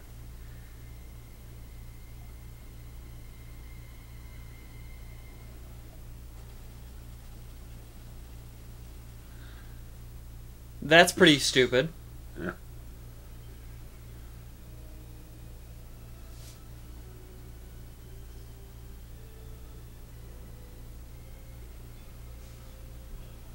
Well, part of my beef for 20 years has been that nobody could hold their breath that long underwater.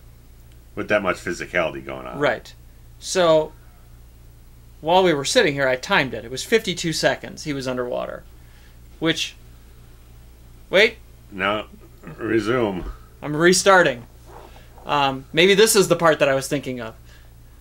Yeah, because he's getting trapped underneath the concrete there. Right. So 52 seconds it actually isn't all that... I mean, it's tough. Yeah. But that's if you're just going under and holding your breath. Yeah. He was clearly expelling... energy to Right. fighting off. He didn't, like, take a deep breath and then go under Yeah. and, like, Yeah. slowly exhale, right? Yeah. So I reset it when he went under here on the concrete. I want to say it's something ridiculous, like 3 minutes.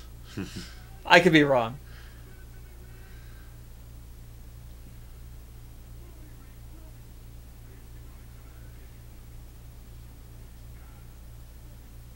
I mean, I guess it was possible here that Riggs could die. I mean, it would be really... Real shit ending to the film. Yeah, I mean, it would be like... Really? This is how you're going to do it?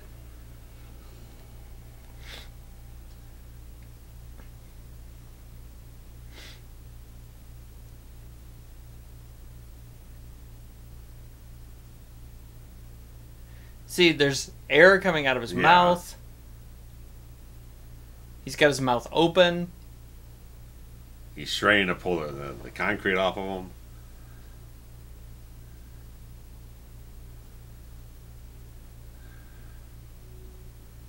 They harken back to the 1, 2, 3. He's expelling energy. Yeah. Still expelling air. Right. How much air did he have when he went under? Not probably a full breath worth. Alright. It was a minute and 48. I don't see that. I think he's drowned. Yeah. Yeah, this CPR time here.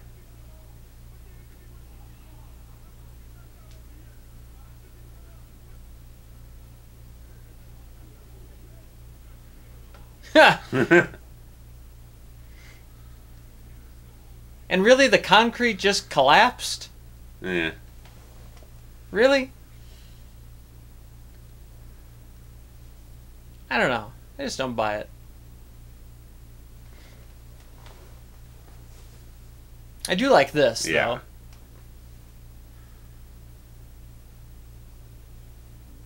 Because, I mean, it's totally like him to, you know, continue to go talk to her. Yeah.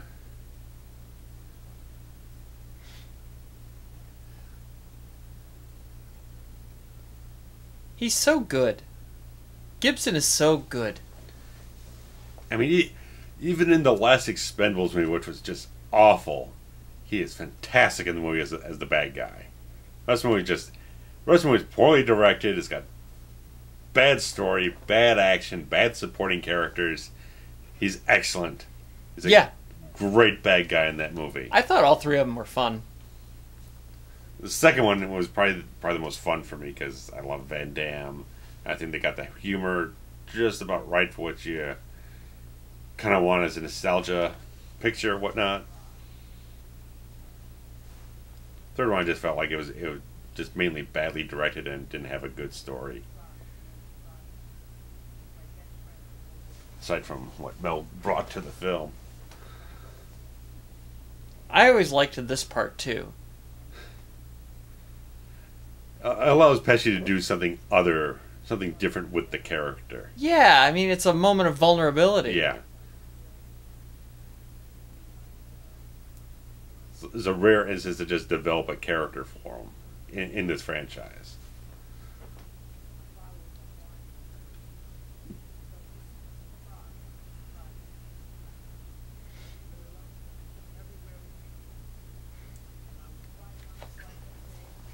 I mean, it's real,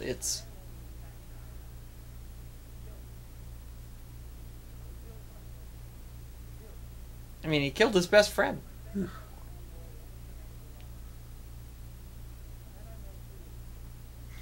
And, aw.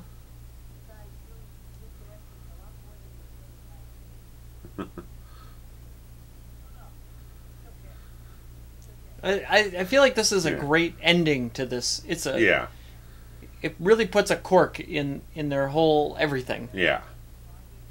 And I like again, Riggs says, "I treat you terribly. I treat you terribly."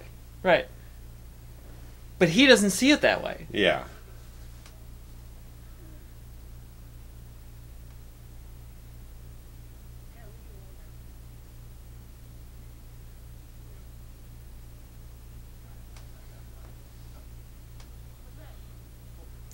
Huh.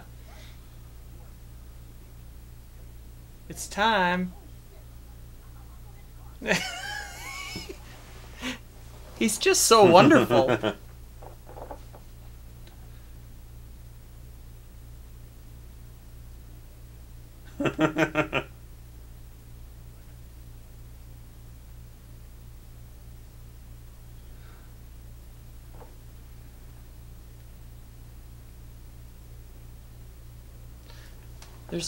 There's so much closure here. Like, it almost feels weird trying to reopen it 20 years later. Yeah. I really hope they don't. Yeah. I mean, I haven't watched this television series they've done of it, but I mean, it seems to have fans, whatnot, but... The what does? The Lethal Weapon TV series on Fox. With Damon Wayans. No thanks. Yeah, I'm just not interested. No, thank you.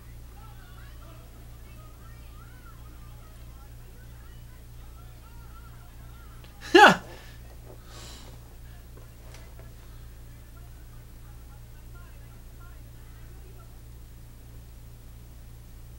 at that ear. That's good. Oh yeah. Little blood. They got some bruising makeup there. Yeah. She's got a shitload of makeup on. Oh yeah.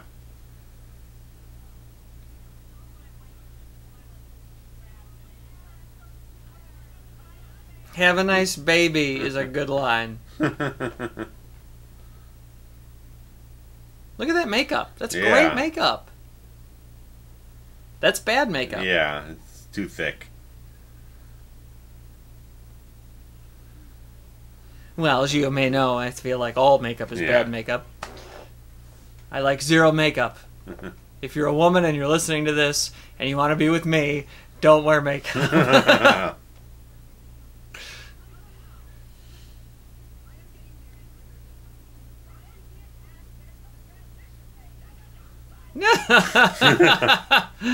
Oh, she's good. Everybody's good. The physical comedy is so good.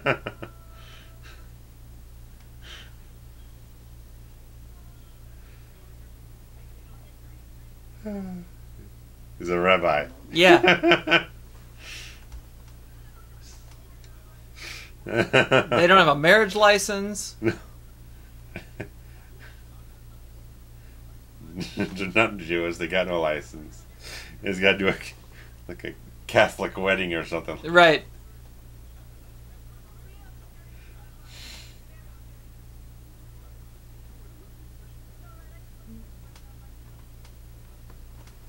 He wouldn't be official.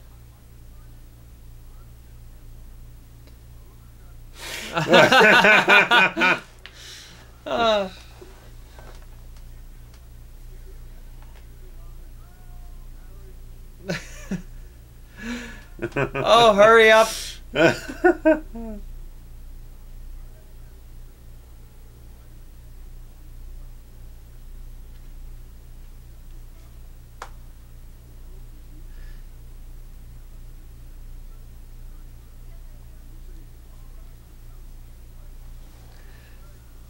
You already did. All right, go have a baby.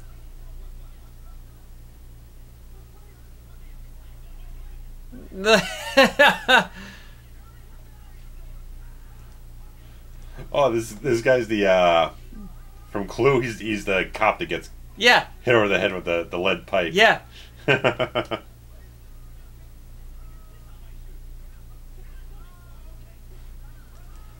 Mazel tov. Yeah. Took all day to piss that out.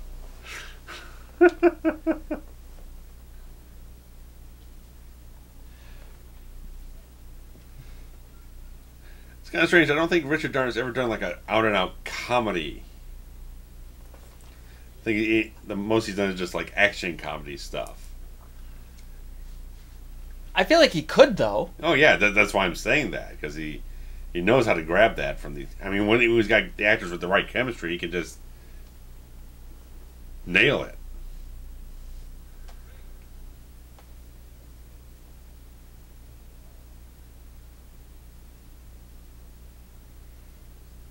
Now, I've complained in movies before that newborns are not actually newborns and that they're usually months old. Yeah.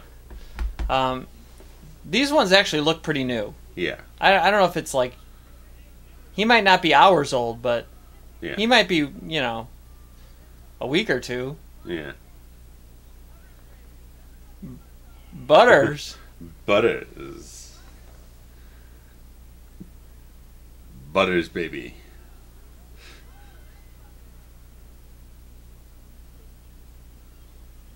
Look at that hair.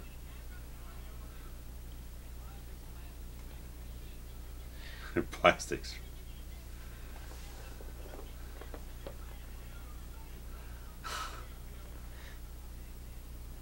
That looked weird. The image of the kid on the front of the Kodak thing looks like gold dust. Oh, I didn't even see it. He's got this gold and black face paint thing going. Well, gold dust would have been hot at the time. Yeah, it would.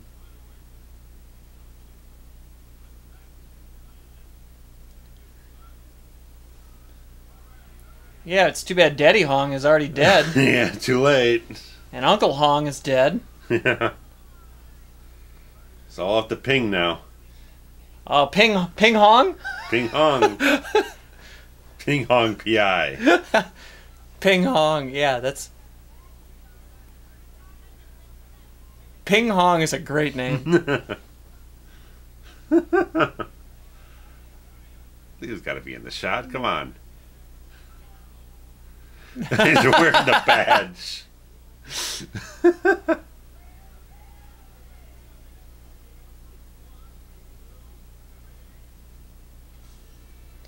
That's a great photo. I hope that they have, like, these are photos that these men keep in their offices and such. Well, there's all these behind-the-scenes photos, so I just... Let's see photos behind this. Richard Donner and Joel Silver. Oh. Steve Perry. Not the one with the golden voice, sadly, or the beautiful hair. No. Nobody is Steve Perry.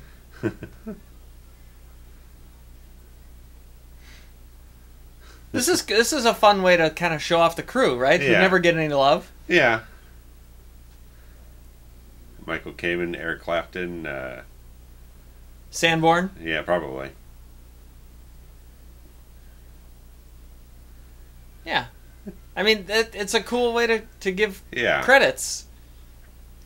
Especially when you probably feel like this definitely is the last one. Oh, yeah. Yeah. Because you mentioned, like, in the third one, it did kind of feel like they're maybe, like, capping things off. They're kind of slight callbacks to the first one to kind of make it feel like there's a little bit of character closure or something. But this one, they decided to extend it out, and, yeah, it's a nice tip of the hat, thanks. I've seen photos from the different films, too.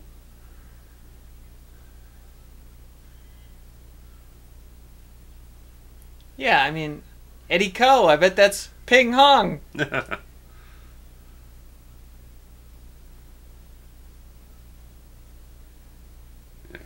Photos from the first one.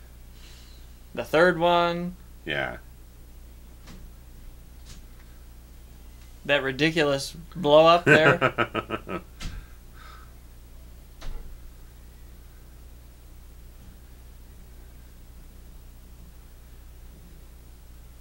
He really did. Gibson had the best hair in 2. Oh, yeah.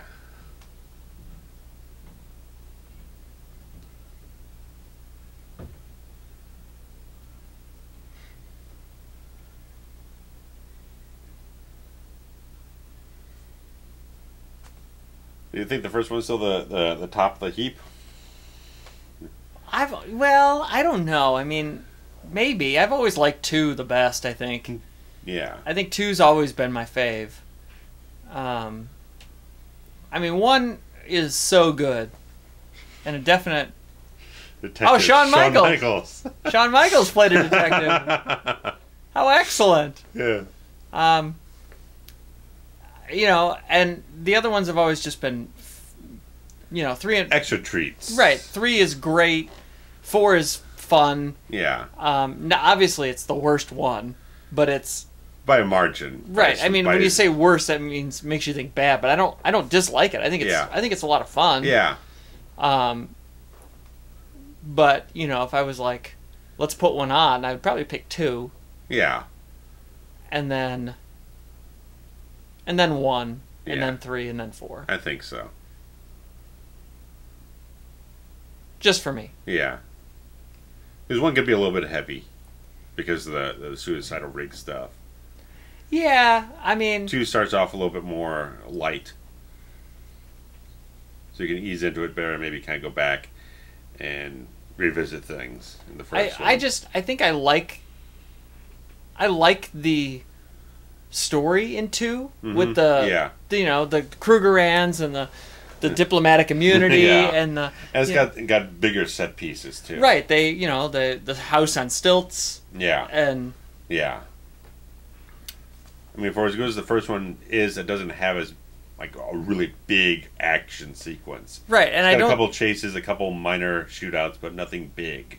And it's, I mean, the story is, I mean, really, it's just about drugs and and Michael Hunsaker. Yeah, I don't know. I mean, it's good, but it's not. It works for just the first film to establish everything. It's a simple story to build the characters up into. Right. And then the next film gets to expand it and kind of interlock the story with the characters themselves. Yeah. Wardrobe by Hugo Boss. That's kind of interesting.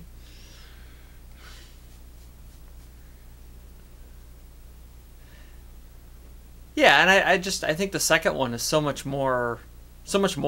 Yeah. You know, it's definitely got the action. It's got the humor. You bring in Pesci to kind of round out the comedic potential of the film. Again, I mean, like just like how they do the jump out of the hotel room into the pool and everything. So it's like it's got more spectacle to go for too. Right. It's got more bang for its buck. I like bang and bucks. I can't get over this car through the building though. Oh yeah. I mean, Steve Perry, second unit director. Rick Boda, second unit DP. He when I was running my Forever Horror website, I was actually in contact with him for a short time. Oh yeah. He directed like 2 of the direct-to-video Hellraiser movies. Oh no. And so I was in contact with him because at that point in time there was a whole issue of like distribution rights being shuffled around from one company to another, and so I kept getting updates about knocking down false rumors when they were coming out. Huh. Sadly, when he agreed to do an email interview, that was the last I ever heard from him. He never responded back to me. So he said that he would do it, and then. But there's our Van Sharon credit. Written by Van Halen. So it doesn't say Gary Sharon anywhere. Which person, yeah. Yeah. But Jaws theme, yeah. But Rick Boda was also he was director of the House on Haunted Hill remake from '99. Okay. The Jeffrey Rush. Yeah. Which was pretty good. It's kind of not the great ending, but most of the film's pretty nice. Yeah, I saw that for free too. Sorry, they got no money out of me. Another Warner Brothers film. Warner Brothers is not getting any money from you. No. Now they're going to monetize my video and take all our ad revenue. Sorry. You can't watch a Warner Brothers movie without a Warner Brothers ball cap. Yes, indeed. Yes. I remember that like it's yesterday. Me too. And the Diet Coke ad too. Oh, with Alfred? Yes. Yeah, you bet. A man in a black car is usually in quite a rush. Mm-hmm. Darn right. Well, guys, that wraps up Lethal Weapon, but we were going to talk about a little more Mel Gibson action here and there. So we'll get back to you when we get that finalized and everything, guys. Yeah, I think we've got some more horror coming down the line. Yes. We've got a few things in the works. So thanks for listening. Give us your comments. Maybe a poll best in the series. Yeah, give us your poll about which one is the best for you guys. So always nice to have a poll. Yeah. So vote. Tell us which one's your fave. Yeah. So thanks as always for watching and listening and sharing the experience, guys. See you next time. Bye.